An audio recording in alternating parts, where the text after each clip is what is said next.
Last 1.5 year से सोने में दिक्कत, खराटे की दिक्कत बढ़ने लगी। मतलब लिटरली ये सांस, जैसे किसी को ब्रेथलेसनेस का इशू होता है ना, वैसे ये सांस लेने लगा। इसको सोना इतना मुश्किल हो रहा था। बात कर रहे हैं, बात करते करते मैं बात करती जा रही हूँ, पता पड़ा वो सो गए। हम बोलते थे कि सांस ना अटक जाए, कहीं कुछ ना हो जाए। सर हमने भी इनके साथ बहुत प्रॉब्लम है इनके। ਤੁਹਾਨੂੰ ਇਹ ਸੁਣਨ 'ਚ ਬੜਾ ਅਜੀਬ ਲੱਗ ਰਿਹਾ ਹੋਵੇਗਾ ਕਿ ਜਿਹੜੇ ਖਰਾਟੇ ਲੈਂਦੇ ਆ ਉਹ ਤੁਹਾਡੀ ਜਾਨ ਵੀ ਲੈ ਸਕਦੇ ਆ।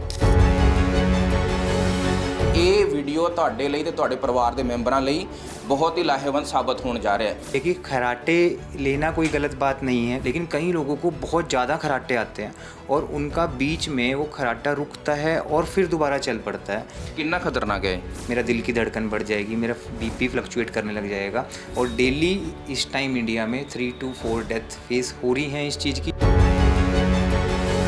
हमारे ऑर्गन्स को पुश करना पड़ता है उसको कि हमारी चीज़ों को वो पहुंचाए, क्योंकि ऑक्सीजन नहीं है।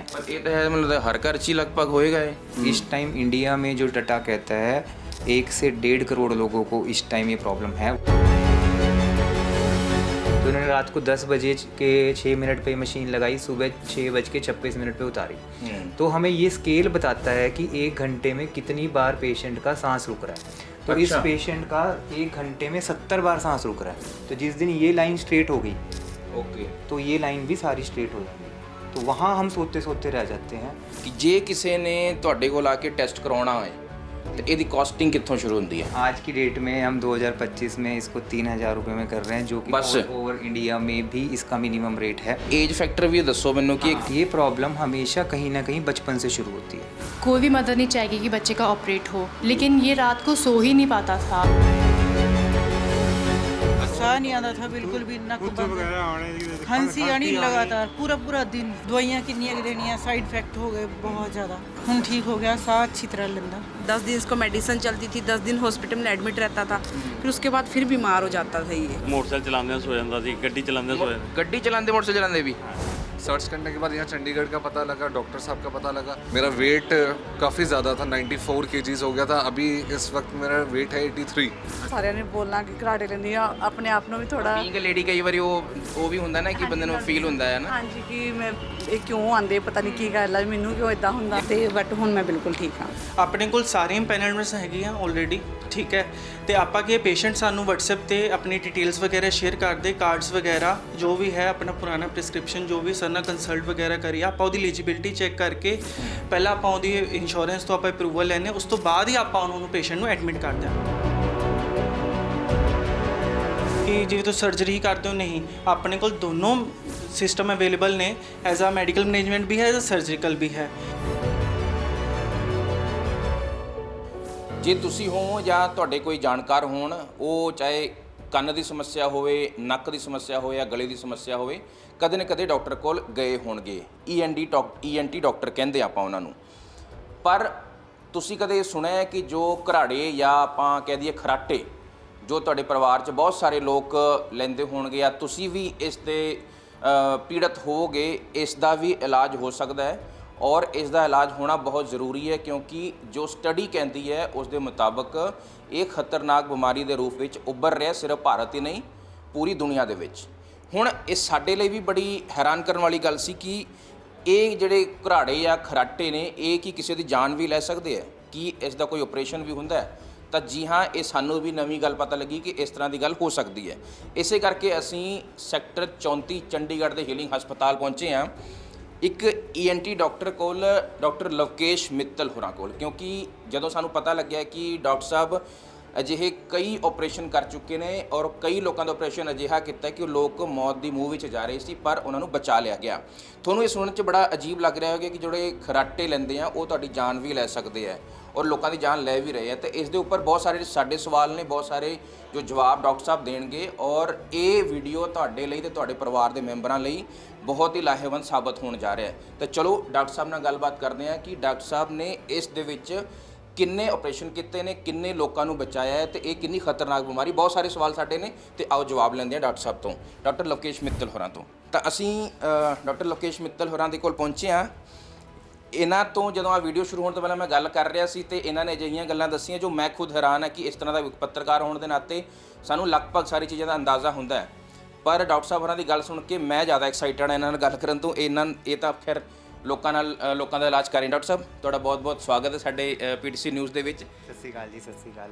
ਅੱਜ ਡਾਕਟਰ ਸਾਹਿਬ ਮੈਂ ਨਾ ਜਦੋਂ ਇਹ ਵੀਡੀਓ ਸ਼ੁਰੂ ਕਰ ਰਿਹਾ ਸੀ ਮੇਰੇ ਦਿਮਾਗ 'ਚ ਇੱਕ ਗੱਲ ਆ ਰਹੀ ਸੀ। ਪਿਛਲੇ ਦਿਨਾਂ 'ਚ ਮੈਂ ਸਫ਼ਰ ਕਰ ਰਿਹਾ ਸੀ ਟ੍ਰੇਨ 'ਚ, ਸਾਰੇ ਬੈਠਦੇ ਆ, ਗੱਲਾਂ ਬਾਤਾਂ ਚੱਲ ਰਹੀਆਂ ਹੁੰਦੀਆਂ, ਸਭ ਕੁਝ ਹੁੰਦਾ, ਪਰ ਜਦੋਂ ਹੀ 9 ਵਜੇ ਤੋਂ ਬਾਅਦ ਸਾਰੇ ਸ਼ਾਂਤ ਹੁੰਦੇ ਆ, ਸੌਣ ਚਲੇ ਜਾਂਦੇ ਆ, ਮੇਰੀ ਨੀਂਦ ਉੱਡ ਜਾਂਦੀ ਹੈ।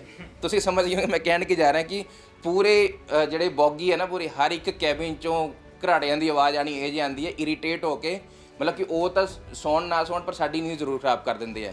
ਖੈਰ ਇਹ ਰਹਿੰਦੀ ਹੈ, ਬਹੁਤ ਸਾਰੇ ਲੋਕ ਇਸ ਦਾ ਮਜ਼ਾਕ ਵੀ ਉਡਾਉਂਦੇ ਕਿ ਦੇਖੋ ਕਿਵੇਂ ਹੈ ਨਾ ਘਰਾੜੇ ਮਾਰ ਰਿਹਾ, ਖਰਾਟੇ ਲੈ ਰਿਹਾ ਬੰਦਾ, ਪਰ ਇਹ ਕਿੰਨਾ ਖਤਰਨਾਕ ਹੈ। ਕਿਉਂਕਿ ਜਦੋਂ ਮੈਂ ਤੁਹਾਡੇ ਨਾਲ ਗੱਲ ਕਰ ਰਿਹਾ ਸੀ ਤੁਸੀਂ ਕਿਹਾ ਕਿ ਲੋਕ ਮੌਤ ਦੇ ਮੂੰਹ 'ਚ ਜਾਣ ਤੋਂ ਹੀ ਬਚੇ ਔਰ ਹਰ ਰੋਜ਼ ਇਸ ਦੇ ਵਿੱਚ ਡੈਥਸ ਹੋ ਰਹੀਆਂ ਨੇ, ਇਹਦੇ ਬਾਰੇ ਤੁਸੀਂ ਜ਼ਰੂਰ ਦੱਸੋ। हेलो, मेरा नाम डॉक्टर लवकेश मित्तल है। मैं यहाँ हीलिंग हॉस्पिटल में कार्यरत हूँ। हम यहाँ पर मोस्टली जो काम करते हैं कि जो लोग बहुत ज़ोर के खराटे लेते हैं जी, इस बात को समझना ज़रूरी है कि खराटे लेना कोई गलत बात नहीं है। कई बार अल्कोहल के उसमें हम ज़्यादा थके होते हैं तो छोटे मोटे खराटे आने कोई गलत बात नहीं है, लेकिन कई लोगों को बहुत ज़्यादा खराटे आते हैं और उनका बीच में वो खराटा रुकता है और फिर दोबारा चल पड़ता है। तो इस बात को समझना ज़रूरी है कि ये खराटा हमारा बीच में सांस रोक रहा है। ये हम सबको यही समझाते हैं कि हम नाक से लेके छाती तक सांस लेते हैं, आपको ये प्रॉब्लम नहीं है, मुझे ये प्रॉब्लम नहीं है, किसी एक इंसान को ये प्रॉब्लम है, तो वो प्रॉब्लम कहाँ है? वो प्रॉब्लम नाक से लेके छाती के दरमियान में है, जहाँ पे उसका सांस जब भी उसको लग के जाता है तो छोटा मोटा खराटा उसका बैक डेट में 10, 15, 20 साल पहले कभी शुरू हुआ होगा। धीरे धीरे वो खराटा लाउड होता चला गया। वो लाउड क्यों हुआ? क्योंकि वो इसका स्पेस जो है, जो सांस लेने का कॉलम है, वो धीरे धीरे छोटा होता चला गया। जैसे हम सीटी मारते तो बुलों के बीच में जितनी कम आवाज़ होती है उतनी ही ज़्यादा अपन को उसकी आवाज़ सुनती है। तो ऐसे ही खराटे लाउड होते जाते हैं और एकदम से वो खराटा बीच में रुकना शुरू हो जाता है। उसको हम बोलते हैं सांस रुकना या स्लीप एपनिया। कितना खतरनाक है? देखिए, खतरनाक का दायरा जब भी ये शुरू होगा तो एकदम से ये खतरा नहीं बनेगा। धीरे धीरे ये सबसे पहले ऑब्जर्वर जो हमारा दूसरा इंसान जो हमें सोते हुए देख रहा होता है वो ये सब चीज़ें पहले पकड़ लेते हैं। ये जब खुद को इंसान को पता चलने लगता है या उसको रात को एकदम से नींद खुलती है या मुंह से एकदम से बड़ी आवाज़ उठ के वो खड़े हो जाते हैं या फिर विंडो की तरफ जाते हैं या फिर बार बार पेशाब के जरिए दिमाग उनको बताता है कि उठ जाओ, या बैठे बैठे खुद ही बैठे बैठे सो जाते हैं या फिर बाथरूम में बैठे बैठे फ़ोन देखते सो जाते हैं या फिर कहीं शॉप पे बैठे हैं तो सो गए, गाड़ी में बैठे। ਇੱਥੇ ਮੈਂ ਤੁਹਾਨੂੰ ਰੋਕਾਂਗਾ ਕਿ ਬੜਾ ਸਹੀ ਸਵਾਲ ਮੇਰੇ ਦਿਮਾਗ 'ਚ ਆਇਆ ਹੁਣੇ ਨੇ, ਮੈਂ ਭੁੱਲ ਜਾਣਾ ਬਾਅਦ 'ਚੋਂ। ਮੈਂ ਕਈ ਲੋਕਾਂ ਨੂੰ ਇਹ ਦੇਖਿਆ ਹੈ ਕਿ ਉਹ ਜੋ ਖਰਾਟੇ ਲੈਂਦੇ ਆ ਉਹ ਉਹਨਾਂ ਦਾ ਕਈ ਵਾਰ ਹੁੰਦਾ ਜਿਵੇਂ ਕਿ ਬੜਾ ਲਾਊਡ ਹੁੰਦਾ ਔਰ ਉਹ ਵਿੱਚ ਹੈ ਨਾ ਕਿ ਈਕੋ ਸਾਊਂਡ ਵੀ ਨਿਕਲ ਰਿਹਾ ਹੁੰਦਾ ਔਰ ਕਈਆਂ ਦਾ ਬਰੀਕ ਹੁੰਦਾ, ਇੱਦਾਂ ਲੱਗ ਰਿਹਾ ਕਿ ਉਹਨਾਂ ਨੂੰ ਸਾਹ ਨਹੀਂ ਆ ਰਿਹਾ, ਉਹ ਇੱਕਦਮ ਝਟਕੇ ਨਾਲ ਉੱਠ ਕੇ ਖੜੇ ਹੋ ਜਾਂਦੇ ਆ, ਹੈ ਨਾ। ਇਹ ਇਸ 'ਚ ਵੀ ਫਰਕ ਹੁੰਦਾ ਹੈ? ਕਿ ਮੇਰਾ ਇੱਕ ਦੋਸਤ ਖੁਦ ਹੈ, ਉਹ ਜੇ ਉਹ ਦੇਖ ਰਿਹਾ ਹੋਏਗਾ ਤਾਂ ਉਹਨੇ ਮੈਨੂੰ ਕਹਿਣਾ ਕਿ ਖੈਰ ਮੈਂ ਤੇਰਾ ਨਾਮ ਨਹੀਂ ਲਊਂਗਾ, ਉਹ ਜਦੋਂ ਖਰਾਟੇ ਲੈਂਦਾ ਨਾ ਤਾਂ ਇੱਦਾਂ ਲੱਗਦਾ ਕੋਈ ਢੋਲ ਵਰਗਾ ਨਹੀਂ, ਉਸ ਤਰ੍ਹਾਂ ਦੀ ਈਕੋ ਕਰਕੇ ਸਾਊਂਡ ਨਿਕਲਦੀ ਹੈ। चीज़ के बारे में हाँ। हम इसको ਉਹ ਕਿੰਨਾ ਖਤਰਨਾਕ, ਉਹ ਵੀ ਸੁਣेगा तो ਉਹਨੂੰ भी फायदा ही होएगा। वही हम बात कह रहे हैं कि जब ये इंसान को सांस रुकता है तो मानिए कि आप अभी खड़े खड़े मैं यहाँ पे सांस रोक लूँ तो मेरा क्या क्या चीज़ें होंगी? मैं फ्लशिंग करने लग जाऊँगा, मुझे पसीना आने लग जाएगा, मेरा दिल की धड़कन बढ़ जाएगी, मेरा बीपी फ्लक्चुएट करने लग जाएगा। तो ऐसी सब चीज़ें हमारे ऑर्गन्स को जब हम सांस लेते हैं तो हमारे ऑर्गन्स को पुश करना पड़ता है उसको कि हमारी चीज़ों को वो पहुँचाए, क्योंकि ऑक्सीजन नहीं है। तो ऐसे केसेस में जब हम स्लीप स्टडी करके एक टेस्ट होता है जब हम पेशेंट का करते हैं तो वो एक AHI स्कोर जानते हैं। उस AHI जो 1 घंटे में हमारा कितनी बार सांस रुक रहा है जो मैंने अभी बताया उसको जाना जाता है। इसका टेस्ट ਹੁੰਦਾ है? इसका टेस्ट होता है, उसको स्लीप स्टडी कहते हैं। जो हमारे पास इस टाइम इस अस्पताल में हमारे पास 6 लैब्स हैं जो कि इस नॉर्थ इंडिया रीजन में सबसे ज़्यादा लैब्स काउंट की जाती हैं, वो हमारे पास अवेलेबल हैं।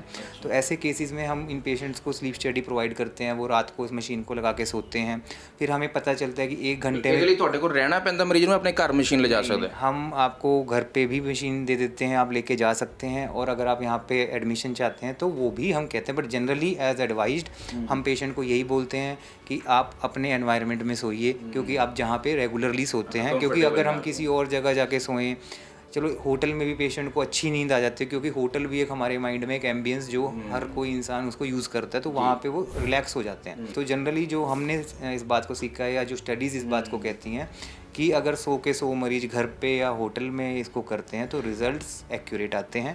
और अगर हम उसको हॉस्पिटल सेटअप में करते हैं तो 70% एक्यूरेट आते हैं, 30% नॉन एक्यूरेट आते हैं। ਉਹ ਫਿਰ ਰਿਕਾर्ड ਹੋ ਜਾਂਦਾ ਹੈ, ਫਿਰ ਤੁਹਾਡੇ ਕੋਲ ਆ ਜਾਂਦਾ ਉਹਦਾ ਸਾਰਾ। उससे हमें पता चलता है कि 1 घंटे में हमारा कितनी बार सांस रुक रहा है, हमारी ऑक्सीजन की मात्रा कितने न्यूनतम स्तर पे जा रही है, क्या ये हमारी किसी रुकावट के कारण है या दिमाग के ही हमारे इम्पल्सिस काम नहीं कर रहे, हमारे दिल की धड़कन कितनी जा रही है और आप कितने खराटे ले रहे हैं। मानो आपने 2400 बार सांस लिया तो उसमें आपने कितने खराटे मारे, ठीक है। तो और उसमें हमारे को पॉजेज भी दिखते हैं कि कितने कितने सेकंड का, कई बार तो हम ये देखते हैं कि पेशेंट का 1-1 मिनट के लिए सांस रुक रहा है। तो आप मुझे प्रैक्टिकली बात बताइए कि किसी का 60 मिनट में अगर 70 बार सांस रुक रहा है तो अगर वो पेशेंट बाय चांस हॉस्पिटल में एडमिट है तो क्या वो छुट्टी करवा लेगा?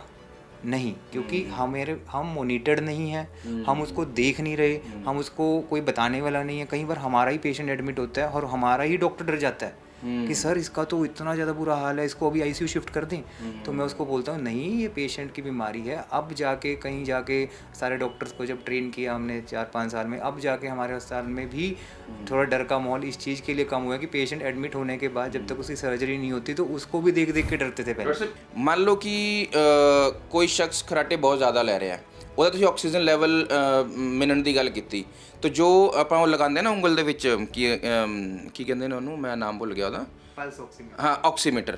ਤੇ ਅਸੀਂ ਵੈਸੇ ਘਰ ਜਾਣਨ ਵਾਸਤੇ ਆਕਸੀਮੀटर लगा के ਅਸੀਂ ਵਾਚ ਕਰ ਸਕਦੇ ਜਦੋਂ ਬੰਦਾ ਸੋ ਰਿਹਾ ਹੈ कि ਇਹਦੀ ਕਿੰਨੀ डिप कर रही है। उसके लिए जो हम स्लीप स्टडी की मशीन देते हैं उसमें 3 मेन पैरामीटर्स होते हैं। एक हमारे नाक पे लगता है, वो जनरली हमारे खराटों को काउंट करता है कि कितने खराटे लिए दिखा दूं डॉक्टर साहब, ये चीज ਜਿਹੜੀ मैंने ये CPAP मशीन है, ये और वो वाली वो स्लीप स्टडी मशीन होती है। मैं आपको इसमें डाटा दिखा सकता हूँ हमारा। जैसे ये हमारे पेशेंट्स हैं तो हम जनरली इसमें जब स्लीप स्टडी करते हैं तो जैसे कि फॉर एग्जांपल हम इस पेशेंट को उठाते हैं तो हमने इनका स्लीप स्टडी 21/4 को किया है, हमारा अभी फ्रेश केस ही है पिछला। तो इन्होंने रात को 10 बजे के 6 मिनट पे मशीन लगाई, सुबह 6:26 पे उतारी।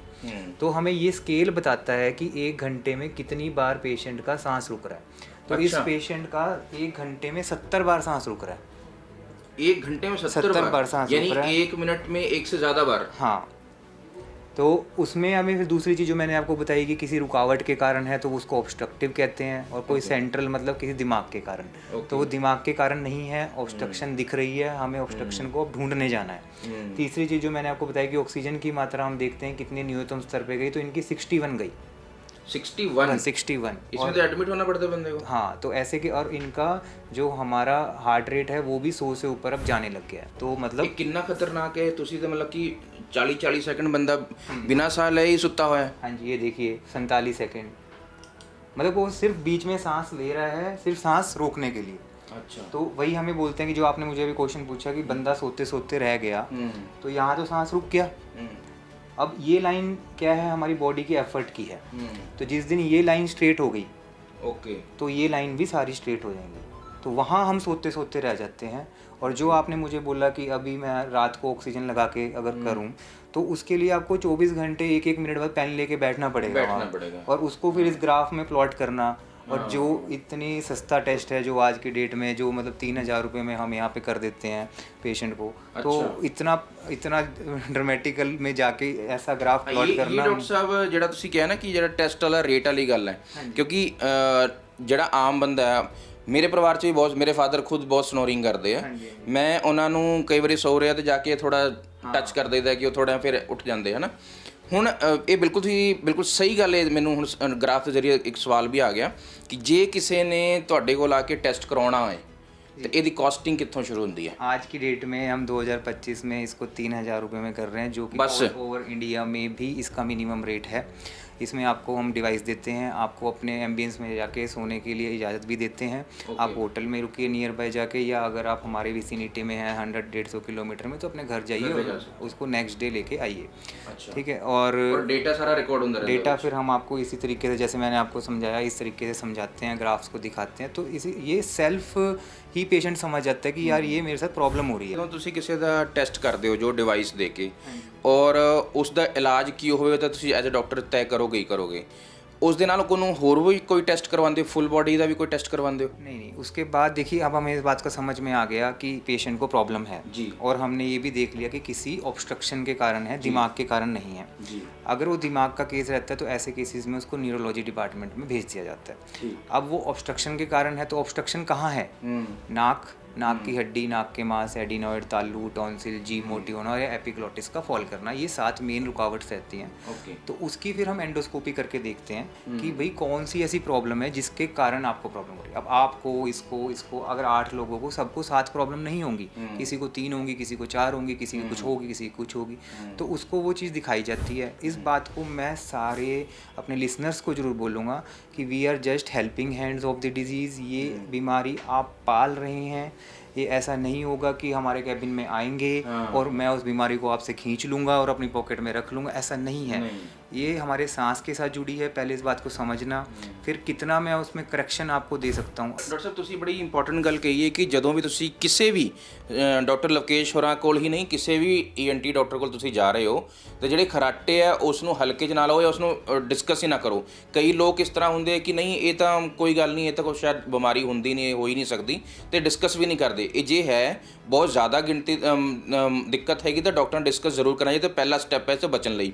ਡਾਕਟਰ ਸਾਹਿਬ ਇੱਕ ਸਵਾਲ ਹੋਰ ਵੀ ਹੈ, ਇਹ ਸਭ ਤੋਂ ਪਹਿਲਾਂ ਡਾਕਟਰ ਕੋਲ ਤਾਂ ਲੋਕ ਆਉਣਗੇ ਪਰ ਜੋ ਖਰਾਟੇ ਲੈਣ ਦੀ ਸਮੱਸਿਆ, ਬਹੁਤ ਜ਼ਿਆਦਾ ਲੈਣ ਦੀ ਸਮੱਸਿਆ ਹੈ, ਸਭ ਤੋਂ ਪਹਿਲਾਂ ਕਿਸੇ ਵੀ ਸ਼ਖਸ ਦੇ ਪਾਰਟਨਰ ਨੂੰ ਪਤਾ ਲੱਗਦਾ ਹੈ, ਮੇਲ ਜਾਂ ਫੀਮੇਲ। ਔਰ ਪਾਰਟਨਰ ਕਰਦਾ ਕਿ ਇਹ ਇਰੀਟੇਟ ਹੋ ਕੇ ਆਪਣਾ ਸਰਾਣਾ ਚੱਕਿਆ ਦੂਜੇ ਕਮਰੇ ਚਲਾ ਗਿਆ ਕਿ ਹੈ ਨਾ ਇਹ ਤਾਂ ਸੌਣ ਹੀ ਨਹੀਂ ਦਿੰਦਾ ਸਾਰੀ ਰਾਤ। ਪਰ ਇਹ ਤਾਂ ਹੱਲ ਨਹੀਂ ਹੈ ਨਾ। ਜੇ ਤੁਹਾਨੂੰ ਉੱਠ ਕੇ ਸਰਾਣਾ ਲੈ ਕੇ ਦੂਜੇ ਕਮਰੇ ਜਾਣਾ ਪੈ ਰਿਹਾ, ਇਸ ਦਾ ਮਤਲਬ ਇਹ ਹੋਇਆ ਕਿ ਕਿਤੇ ਨਾ ਕਿਤੇ ਸਮੱਸਿਆ ਹੈਗੀ, ਇਹਨੂੰ ਦਿਖਾਉਣ ਦੀ ਲੋੜ ਹੈ। हाँ जी, ये मैं सबको अपने पेशेंट्स को भी एग्जांपल देता हूँ कि अगर ट्रक जैसी आवाज़ में अगर आपको कोई सोना पड़ जाए तो मतलब फिर तो आप ट्रक ड्राइवर ही हो। तो हाँ, अगर जो स्पाउस उसको हैंडल कर रहे हैं तो जो हम प्रैक्टिकली देखते हैं अब उनके घर ही एक कमरे के हैं तो they must have to do it, ठीक है। या फिर वो मतलब उनको फ़र्क ही नहीं पड़ रहा उस चीज़ से क्योंकि ये चीज़ जो भी शुरू होगी, क्योंकि एक बंदा खुद भी खरारे ले रहा है और दूजा बंदा ਉਹਦੇ ਚੱਕਰ 'ਚ ਜਾਗ ਰਿਹਾ ਹੈ, ਦੋਨਾਂ ਦੀ ਹੈਲਥ ख़राब हो रही है।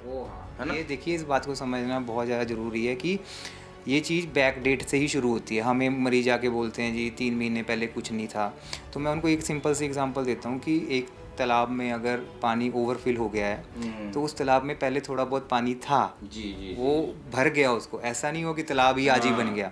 बट इस बात को लोगों को थोड़ी देर में या 2 महीने या 3 महीने में समझ में आती, तब तक वो उनका और नुकसान हो चुका होता है। और क्योंकि जैसे आजकल नॉन मेडिकोज भी मेडिकल प्रैक्टिस करते हैं इंडिया में, जो कि बहुत ही कॉमन है और हर कोई अपने आप को एक बहुत रचा हुआ डॉक्टर कहता है, तो ये लोग इनको इतना समझा देते हैं। वो सोशल मीडिया वाले डॉक्टर भी बहुत सारे हैं ना, तो फिर वो कहते हैं कि जी मेरे को तो उस बंदे ने आधा घंटा बैठ के समझा दिया, तो वो ये सोचते हैं कि हमारी 5 मिनट की बोली हुई बात इज़ नॉट इम्पॉर्टेंट, हम बिज़ी हैं, हम आपको एप्ट चीज़ में समझा रहे हैं। हमारी जो टीम है, डॉक्टर्स की टीम है, जूनियर डॉक्टर्स की टीम है, वो उनको अच्छे से काउंसिल करते हैं, उनको समझाते हैं हमें आगे कैसे करना है, आगे क्या स्टेप्स लेने हैं। तो एक बार अगर हम ट्रस्ट करें, आप अपने सारे इनिशियल क्वेश्चंस को रखो, उसके आंसर्स मांगो, उसकी टाइमलाइन मांगिए, तो उसके बाद बहुत ही अच्छे रिजल्ट्स मिलते हैं।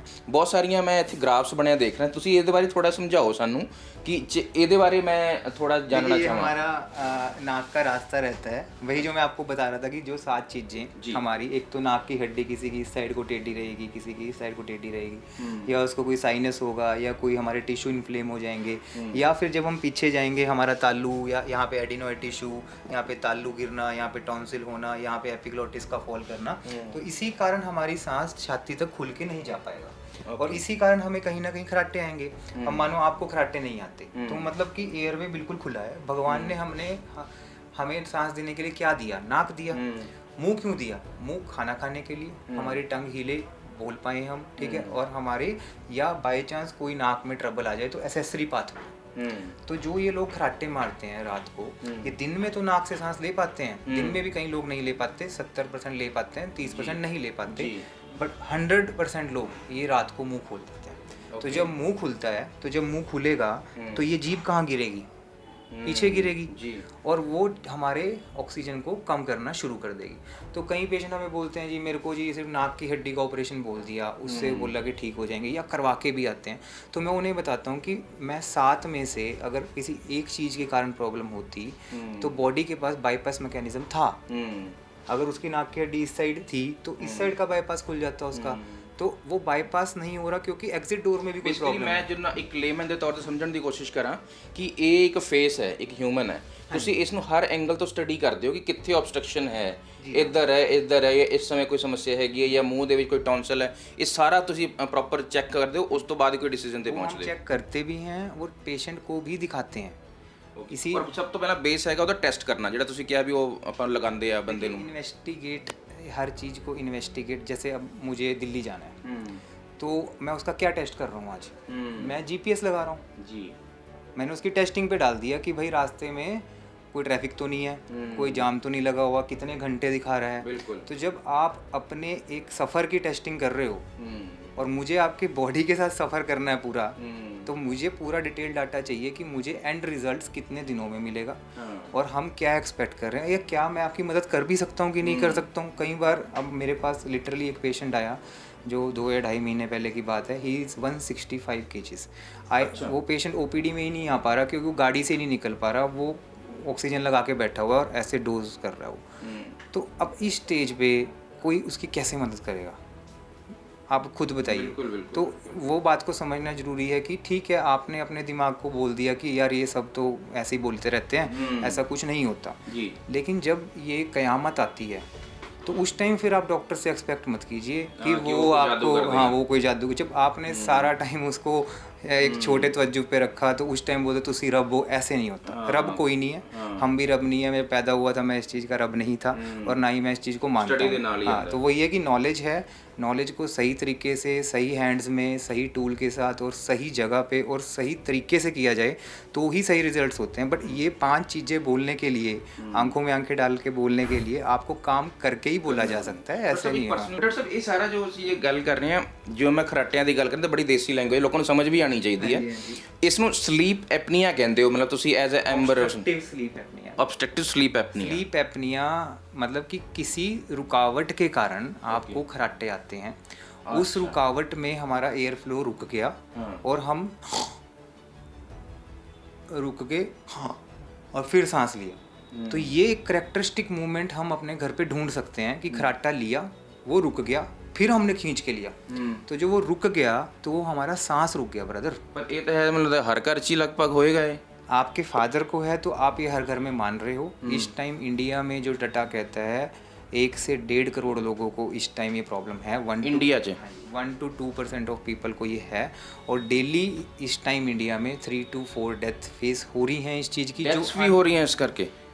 क्योंकि सर जो सांस रुकेगा तो एक समय हर एक चीज़ का रबड़ बैंड होती है वो भी टूट जाती है, तो उसको अगर हम टाइमली ऑक्सीजनेट नहीं करेंगे या टाइमली इरेडिकेट, देखो या तो हम मेडिकल मैनेजमेंट पे जाएं या हम सर्जिकल मैनेजमेंट पे जाएं, बट अगर हम बोलें कि मैंने तो दोनों नहीं करनी तो फिर ऐसे केसेस में हमें भी वही वर्ड बोलना पड़ता है, इग्नोरेंस इज़ ब्लिस, कि हम भी फिर इग्नोर ही करते हैं कि जब पेशेंट इस बात को नहीं समझ पा रहा, आप इस बात को नहीं समझ पा रहे कि आपको ठीक होना है तो आपको ये 2 चीज़ों में से एक चीज़ करनी पड़ेगी, तो आप कहते हो नहीं मेरे ओ बंदे ने ऐ कह दिया, तो एज अ सिंसियर हम डॉक्टर हम फाइट नहीं कर सकते।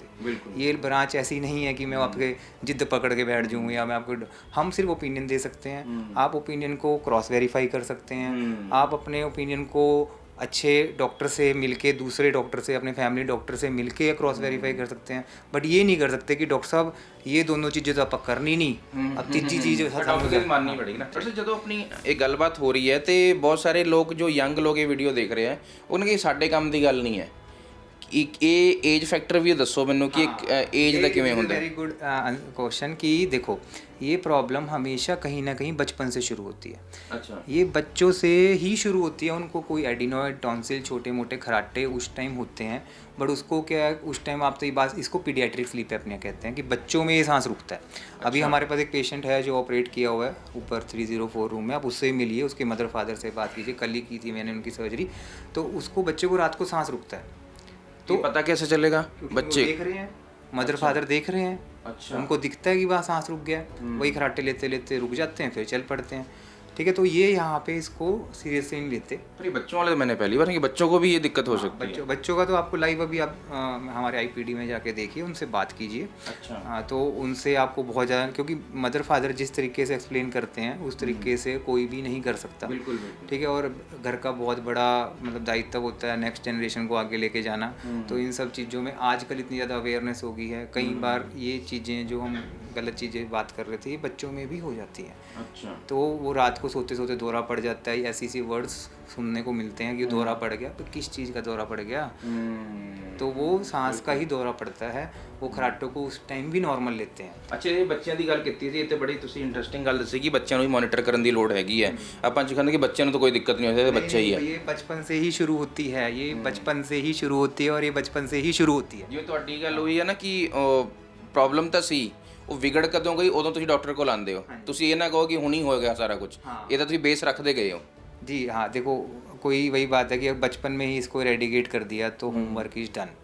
अब आपका ना तो कोई माउथ खुलने की हैबिट रह गई, ना आपकी कोई टंग फॉल करने की हैबिट रह गई। होमवर्क ऑलमोस्ट बचपन में ही अगर फिनिश कर दिया जाए तो वो तो सोने पे सुहागा।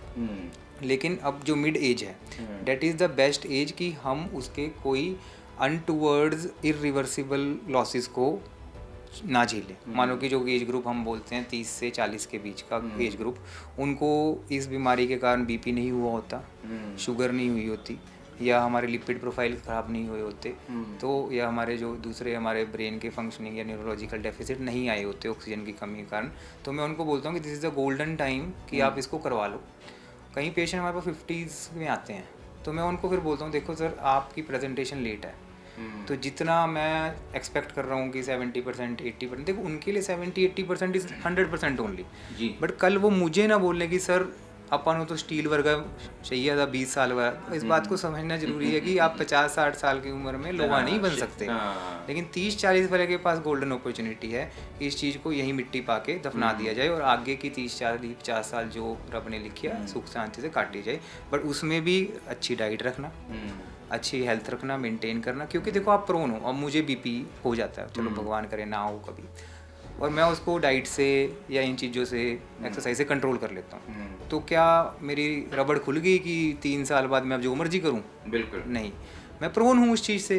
तो आपको इस बात को समझना है कि आपको एक लाइफ लाइन मिली, आपको आपने सही बंदे से काम कराया, यूटिलाइज़ किए, रिजल्ट्स मिले, आपको रिजल्ट्स दिखा दिए गए। अब उसको मेंटेन करने की जिम्मेवारी किसकी? खुद की कि आप प्रोन हो उस चीज़ से। इसका मतलब ये नहीं हो गया कि डॉक्टर मित्तल ने जी कर दिया अब 10 साल गारंटी चक ली, ऐसे नहीं। आप, मैं वही पेशेंट को बोलता हूँ कि सर गारंटी है, मैं कहा जी आप गारंटी दो, आप अपनी गारंटी दो, आप ये दिमाग नहीं लगाओगे। हाँ ठीक है, कि आप अपना ये दिमाग नहीं लगाओगे मैं ये नहीं खाऊंगा, मैं वो नहीं खाऊंगा। आप ये सोचो कि आप जंगल में फंस गए कहीं, ठीक है, और आप शेर से पूछ रहे हो कि भैया मेरे को रास्ता दिखा दे, चलो अब उसने दिखा दिया आपको, ठीक है, तो इस बात की गारंटी है कि वो खाएगा नहीं। बिल्कुल सीधी सी बात है। तो ये बीमारी शेर है, आपको ये रास्ता दिखा रही है कि डॉक्टर के पास चली जा, बच जाएंगे। बट इसका मतलब ये नहीं कि आप सोचो कि यही रास्ता दिखा रही है कि मुझे दिक्कत है और मैं नहीं जाऊंगा तो वही खा जाएगी। ਤੁਸੀਂ ਇਹ ਜਿਹੜਾ ਸਾਰਾ ਕੁਝ ਆਪਣੇ ਕੋਲ ਤੇ ਲਾਇਆ ਹੋਇਆ, ਮੈਂ ਤੁਸੀਂ ਜਦੋਂ ਮੈਂ ਤੁਹਾਡੀ ਵੇਟ ਕਰ ਰਿਹਾ ਸੀ, ਇਹ ਬੜਾ ਕੁਝ ਤੁਸੀਂ ਲਾਇਆ ਕਿ centre of excellence for ENT ਹੈ ਨਾ, ਸਲੀਪ ਐਪਨੀਆ ਸਰਜਰੀ। ਅੱਛਾ, ਇਸ ਤੇ ਮੈਂ ਆਨਾ, ਮੈਂ ਕੈਮਰੇ ਨੂੰ ਕਹੂੰਗਾ ਡਾਕਟਰ ਸਾਹਿਬ ਵੱਲ ਫਿਰ ਇੱਕ ਹੋਰ ਫੋਕਸ ਕਰਾਂ। ਮੈਂ ਤੁਹਾਨੂੰ ਸ਼ੁਰੂ 'ਚ ਕਹਿੰਦੇ ਮੈਂ ਤੁਹਾਨੂੰ ਤੰਗ ਬਹੁਤ ਕਰੂੰਗਾ ਸਵਾਲ ਪੁੱਛ ਕੇ। ਜਿਸ ਨੂੰ ਇਸ ਦੀ ਸਮੱਸਿਆ ਹੈ ਕਿ ਉਸ ਨੂੰ ऑपरेशन की ही लोड है या बहुत सारी चीज़ें ठीक की जा सकती बिना देखो ऑपरेशन? वही मैंने आपको अभी जो स्टार्टिंग में बताया कि कोई इंसान इनिशियल लेवल पे आ रहा है, कोई इनिशियल मिड लेवल पे आ रहा है, कोई और ऊपर आ रहा है, कोई लास्ट स्टेज पे आ रहा है। तो जो इनिशियल लेवल पे आ रहा है उसको कैसे सर्जरी की जरूरत हो सकती है? आप प्रैक्टिकल थेरेपी नाल हो सकता है। हाँ, क्योंकि उसको थोड़ी बहुत प्रॉब्लम है अगर ऑक्सीजनेशन की, तो बाहर से ऑक्सीजन सेट की जाए। लेकिन अगर उसका रूट कॉज है कोई कि भाई उसकी नाक की हड्डी टेढ़ी है, उसके टॉन्सिल्स हैं या उसके तालू मोटा है, तो फिर वो जनरली उस चीज़ के बिना ठीक नहीं होता है।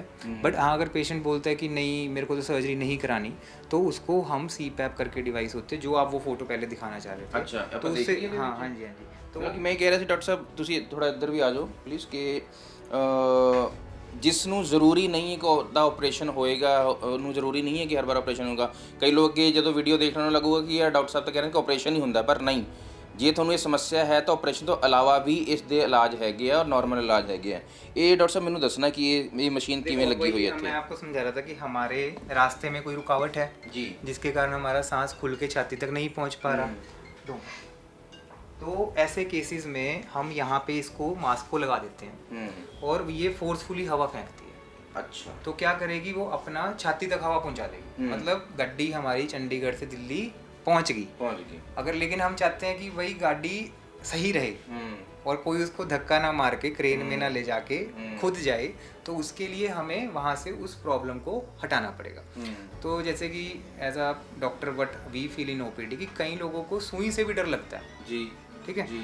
तो ऐसे केसेस में हम उसको ये नहीं बोल सकते कि नहीं जी आप कराओ, ऐसा नहीं है। सर्जरी के बिला मानो कि आप मैं 100वें दिन मेरे पास आ गई, ठीक है, और आपने सर्जरी नहीं करवाई, ठीक है, और आपने CPAP लगवा लिया, तो अब आप 100 पे ही खड़े हो, हाँ, ठीक है, और आपने ना सर्जरी कराई ना CPAP कराया, फिर आप 3 साल बाद आ गए, तो अब आप 1000 पे खड़े हो। अच्छा, तो आप चाहते हो कि तो बढ़े ना प्रॉब्लम, तो आपके पास CPAP है, 100 पे ही रखेगा। जब आपका मन बन जाए, आप उस मशीन से थक लो, हमारे ऊपर विश्वास हो जाए, वट जो भी प्रॉब्लम है डर निकल जाए, आपकी फैमिली 36 जगह पूछ ले। ਜਿਵੇਂ ਤੁਸੀਂ ਇਹ ਦਿਖਾ ਰਹੇ ਹੋ ਇਹ ਫੋਟੋ, ਇਹ ਮਸ਼ੀਨ ਲਗਾ ਕੇ ਬੰਦਾ ਕੰਫਰਟੇਬਲ ਹੁੰਦਾ ਸੌਣ ਨੂੰ? देखिए सर, जिसका रात को सांस रुक रहा है ना, उसके लिए तो बिल्कुल उसके लिए तो अमृत है ये। हाँ, ठीक। ਸਾਡੀ ਜੋ ਸਕਰੀਨ ਟਾਈਮ ਹੈ ਉਹ ਇੰਨਾ ਜ਼ਿਆਦਾ ਵੱਧ ਗਿਆ ਕਿ ਨਾਰਮਲ ਨਾਲੋਂ ਤੁਹਾਡੀ ਨੀਂਦ ਵੈਸੇ ਖਤਮ ਹੋ ਗਈ। ਜੇ ਤੁਹਾਨੂੰ ਸਲੀਪ ਐਪਨੀਆ ਜਾਂ ਖਰਾਟੇ ਵਗੈਰਾ ਦੀ ਸਮੱਸਿਆ ਹੈਗੀ ਤਾਂ ਉਹ ਤਾਂ ਹੋਰ ਵੀ ਡਬਲ ਤੁਹਾਨੂੰ ਡੈਡਲੀ ਹੋ ਗਿਆ। ਤੇ ਇਹ ਅੱਜ ਦੇ ਦੌਰ ਨੂੰ ਦੇਖਦੇ ਹੋਏ ਤੁਸੀਂ ਇਸ ਨੂੰ ਕਿੰਨਾ ਇੰਪੋਰਟੈਂਟ ਮੰਨਦੇ ਹੋ ਇਸ ਵੱਲ ਜਾਣਾ? देखो हम ना इसके पैंडेमिक की तरफ बढ़ रहे हैं, क्योंकि काम करना नहीं चाहता कोई, उठना नहीं चाहता। मतलब अब मैं लिटरली सैर को ऐसा बना दिया कि जैसे पता नहीं कितना बड़ा काम है, ठीक है, जो कि एक नॉर्मल चीज़ थी, है ना, सन 2000 से पहले तो आई गेस थी, ठीक है। तो अब तो ऐसा हो गया है, मतलब अगर आप पिज़्ज़ा नहीं खा रहे तो आप नॉर्मल नहीं हो, आप बर्गर, मतलब मैं हमारे फैमिलीज़ के फंक्शन में मैं देखता हूँ, मतलब I can not find a good thing to eat. वो बच्चों को ऐसी चीज़ें फीड कर रहे हैं और वो हमें बोलते हैं तुमने तो अपने बच्चे को वो घास फूस खिलाते हो। हाँ। वाओ, मतलब आप इस सिस्टम में जा रहे हो तो कैसे बचोगे? और उधर से प्रॉब्लम है और उसको इग्नोर करने के लिए वो उसको एक यूट्यूबर बोलेगा ये कर लो वो कर लेंगे, ठीक है, वो इंस्टाग्राम पे रील देख रही वो कर लेंगे। मतलब हम तो पागल हैं, 14 साल लगे रहे हम उस चीज़ की स्टडियाँ कर रहे हैं। ਡਾਕਟਰ ਸਾਹਿਬ ਜੇ ਆਪਣੇ ਐਕਸਪਰਟੀਜ਼ ਦੇ ਨਾਲ ਹਜ਼ਾਰਾਂ ਲੋਕਾਂ ਨੂੰ ਟਰੀਟ ਕਰ ਸਕਦੇ ਹੈ ਤਾਂ ਇਹ ਮਤਲਬ ਸਾਡੀ ਜ਼ਿੰਮੇਵਾਰੀ ਖੁਦ ਬਣਦੀ ਹੈ। ਔਰ ਇਹ ਗੱਲ ਮੈਨੂੰ ਵੀ ਅੱਜ ਅਹਿਸਾਸ ਹੋਇਆ ਕਿ ਅਸੀਂ ਡਾਕਟਰ ਕੋਲ ਉਦੋਂ ਜਾਂਦੇ ਹਾਂ ਜਦੋਂ ਅਸੀਂ ਬਰੂਦ ਦੇ ਢੇਰ ਤੇ ਬਹਿ ਚੁੱਕੇ ਹੁੰਦੇ ਕਿ ਹੁਣ ਬਲਾਸਟ ਹੋਣ ਵਾਲਾ, ਹੁਣ ਬਲਾਸਟ ਹੋਣ ਵਾਲਾ, ਜਦ ਕਿ ਬਰੂਦ ਹੌਲੀ ਹੌਲੀ ਅਸੀਂ ਆਪ ਹੀ ਇਕੱਠਾ ਕਰ ਰਹੇ ਹੁੰਦੇ ਹਾਂ। ਇਸ ਕਰਕੇ ਸਾਡਾ ਵੀਡੀਓ ਇਹ ਬਣਾਉਣ ਦਾ ਮਕਸਦ ਇਹ ਸੀ ਕਿ ਜੇਕਰ ਤੁਹਾਡੇ ਘਰ ਦੇ ਵਿੱਚ ਕੋਈ ਖਰਾਟੇ ਲੈ ਰਿਹਾ ਹੈ, ਉਸ ਨੂੰ ਸਮੱਸਿਆ ਘੱਟ ਹੈ ਜਾਂ ਜ਼ਿਆਦਾ ਹੈ, ਤਾਂ ਉਸ ਨੂੰ ਮਜ਼ਾਕ 'ਚ ਬਿਲਕੁਲ ਨਾ ਲਓ। ਇਸ ਦੇ ਬਾਰੇ ਧਿਆਨ ਨਾਲ ਆਪਣੇ ਘਰ 'ਚ ਇਹਦੇ ਡਿਸਕਸ ਕਰੋ। ਤੁਹਾਡਾ ਬੱਚਾ ਵੀ ਹੈ, ਤੁਹਾਡੀ ਵੱਡੀ ਹੋ ਰਹੀ ਬੇਟੀ ਵੀ ਹੈ, ਬੇਟਾ ਵੀ ਹੈ ਜਾਂ ਬਜ਼ੁਰਗ ਨੇ ਘਰ 'ਚ, ਇਹ ਉਹਨਾਂ ਵਾਸਤੇ ਡੈਡਲੀ ਸਾਬਤ ਹੋ ਸਕਦਾ ਹੈ, ਕਿਸੇ ਵਾਸਤੇ ਅੱਜ, ਕਿਸੇ ਵਾਸਤੇ ਕੁਝ ਮਹੀਨੇ ਬਾਅਦ ਜਾਂ ਕੁਝ ਸਾਲ ਬਾਅਦ। ਇਸ ਕਰਕੇ ਜੇਕਰ ਕੋਈ ਮੈਡੀਕਲ ਸਮੱਸਿਆ ਸਮਝ ਆਉਂਦੀ ਹੈ ਤਾਂ ਸਿੱਧਾ ਐਕਸਪਰਟ ਕੋਲ ਜਾਓ। ਡਾਕਟਰ ਮਿੱਤਲ ਨੇ, ਹੋਰ ਵੀ ਡਾਕਟਰ ਨੇ, ਉਹਨਾਂ ਨਾਲ ਕੰਸਲਟ ਕਰੋ। ਇੱਕ ਪੀਜ਼ਾ, ਇੱਕ ਰੀਚਾਰਜ, ਇੱਕ ਕੋਈ ਪਾਰਟੀ ਕਰਨ ਦੇ ਐਵਜ਼ ਦਾ ਹੀ ਖਰਚਾ ਇੱਥੇ ਹੁੰਦਾ ਹੈ ਕਿ ਆਓ ਕੰਸਲਟ ਕਰੋ, ਤੁਹਾਨੂੰ ਪਤਾ ਹੋਏਗਾ ਕਿ ਮੇਰੇ ਸਰੀਰ 'ਚ ਚੱਲ ਕੀ ਰਿਹਾ ਹੈ। ਜੇਕਰ ਸਰੀਰ ਨਾਲ ਮਜ਼ਾਕ ਤੁਸੀਂ ਕਰਨਾ ਹੈ ਤਾਂ ਫਿਰ ਮਜ਼ਾਕ ਤੁਸੀਂ ਆਪ ਹੀ ਬਣੋਗੇ ਕਿ ਬਈ ਸੁੱਤੇ ਸੀਗੇ ਉੱਠੇ ਨਹੀਂ ਜੀ ਸਵੇਰੇ। ਜੇ ਇਸ ਕੈਟਾਗਰੀ 'ਚ ਨਹੀਂ ਆਉਣਾ ਤਾਂ ਡਾਕਟਰ ਮਿੱਤਲ ਹੋਰਾਂ ਨੂੰ ਮਿਲੋ ਜਾਂ ਇਹਨਾਂ ਵਰਗੇ ਹੋਰ ਐਕਸਪਰਟਸ ਨੇ ਉਹਨਾਂ ਨੂੰ ਮਿਲੋ ਤੇ ਆਪਣੀ ਜ਼ਿੰਦਗੀ ਨੂੰ ਥੋੜਾ ਹੋਰ ਸੌਖਾ ਬਣਾਓ। ਅਸੀਂ ਹੀਲਿੰਗ ਹਸਪੀਟਲ ਦੇ ਇੱਕ ਕਮਰੇ 'ਚ ਆਏ ਹਾਂ ਜਿੱਥੇ ਬੱਚੇ ਦਾ ਆਪਰੇਟ ਹੋਇਆ, ਉਹਨਾਂ ਦੇ ਮਦਰ ਨੇ, ਉਹਨਾਂ ਨਾਲ ਗੱਲ ਕਰਾਂਗੇ। मैम आपका नाम क्या है? मनीषा। मनीषा जी, जब आपको मतलब कि एक मदर के लिए बड़ा मुश्किल होता है कि बच्चे की जब सुई भी लगती है कि इसको शायद इससे बचा लें तो कोई और तरीका क्यों ना हो, आप एज पेरेंट्स अपने बच्चे को जब ऑपरेट के लिए लेके आए तो कितना आपको लगा कि ये अब हमारे हाथ से बात बाहर जा चुकी है, ऑपरेशन ही आखिरी चांस है इसका? कोई भी मदर नहीं चाहेगी कि बच्चे का ऑपरेट हो, लेकिन ये रात को सो ही नहीं पाता था, इतना स्नोरिंग, मुंह खोल के सोना, इसको नींद ना आना, कभी लेफ़्ट राइट का पोजीशन चेंज करता ये कब था। से होना शुरू हुआ था? कितनी उम्र है इसकी? तो ये 5 इयर्स का है और लास्ट 1.5 ईयर से ये सोने में इसको बहुत दिक्कत आ रही है। तब ये तक आपको कुछ नहीं पता था शुरुआत से? नहीं, इसको स्टार्टिंग में ये हुआ कि इसके एकदम से फीवर आया इसको, और इसको कान में आवाज़ आना बंद हो गई। तो डॉक्टर को जब उन्होंने चेक कराया तो उन्होंने कहा पस फॉर्मेशन है। फिर उसके लिए हमने इसको बहुत सारी ENT और डॉक्टर इसके से। पहले जैसे आपने बताया कि पस हो गई और कान में सुनना बंद हो गया, तो उसके पहले खराटे की दिक्कत थी इसको? नहीं, कोई दिक्कत नहीं थी? कुछ भी नहीं था। फीवर हुआ इसको, फीवर जब सबसाइड हुआ तो वो एकदम, जब हमने चेक करवाया तो इसको आवाज़ नहीं आने लगी। तो हमने डॉक्टर को चेक कराया ENT वाले को, तो दोनों कान में इसके पस फॉर्मेशन हो गई थी। उसके लिए इसकी मेडिसिन चली, इसको 2.5 साल हो गए अप्रॉक्स इन सब चीज़ों से निकलते हुए। तो मेडिसिन चली, फिर ठीक हुआ। फिर इसको जैसे ही कफ कोड होना, इसके फिर पस फॉर्मेशन हो जाने, इसको सुनना थोड़ा स्लो हो रहा और था। सांस में भी दिक्कत आती थी? वो बाद में हुआ। फिर जब कुछ भी मौसम चेंज होना, कफ एंड कोल्ड कंसेशन, जब डॉक्टर को हमने चेक कराया फिर हमें पता चला इसको एडनॉइड्स की दिक्कत है। तो उस करके फिर इसके कान का जो भी था वो इशू हुआ, और फिर इसको सुना में दिक्कत हुई, वो तो अलग बात है। और धीरे धीरे करके जब लास्ट 1.5 ईयर से सोने में दिक्कत, खराटे की दिक्कत बढ़ने लगी। मतलब लिटरली ये सांस, जैसे किसी को ब्रेथलेसनेस का इशू होता है ना, वैसे ये सांस लेने लगा, इसको सोना इतना मुश्किल हो रहा था। इसके सोने से मेरा छोटा बच्चा उठ जाता था, इतनी स्नोरिंग करता था ये।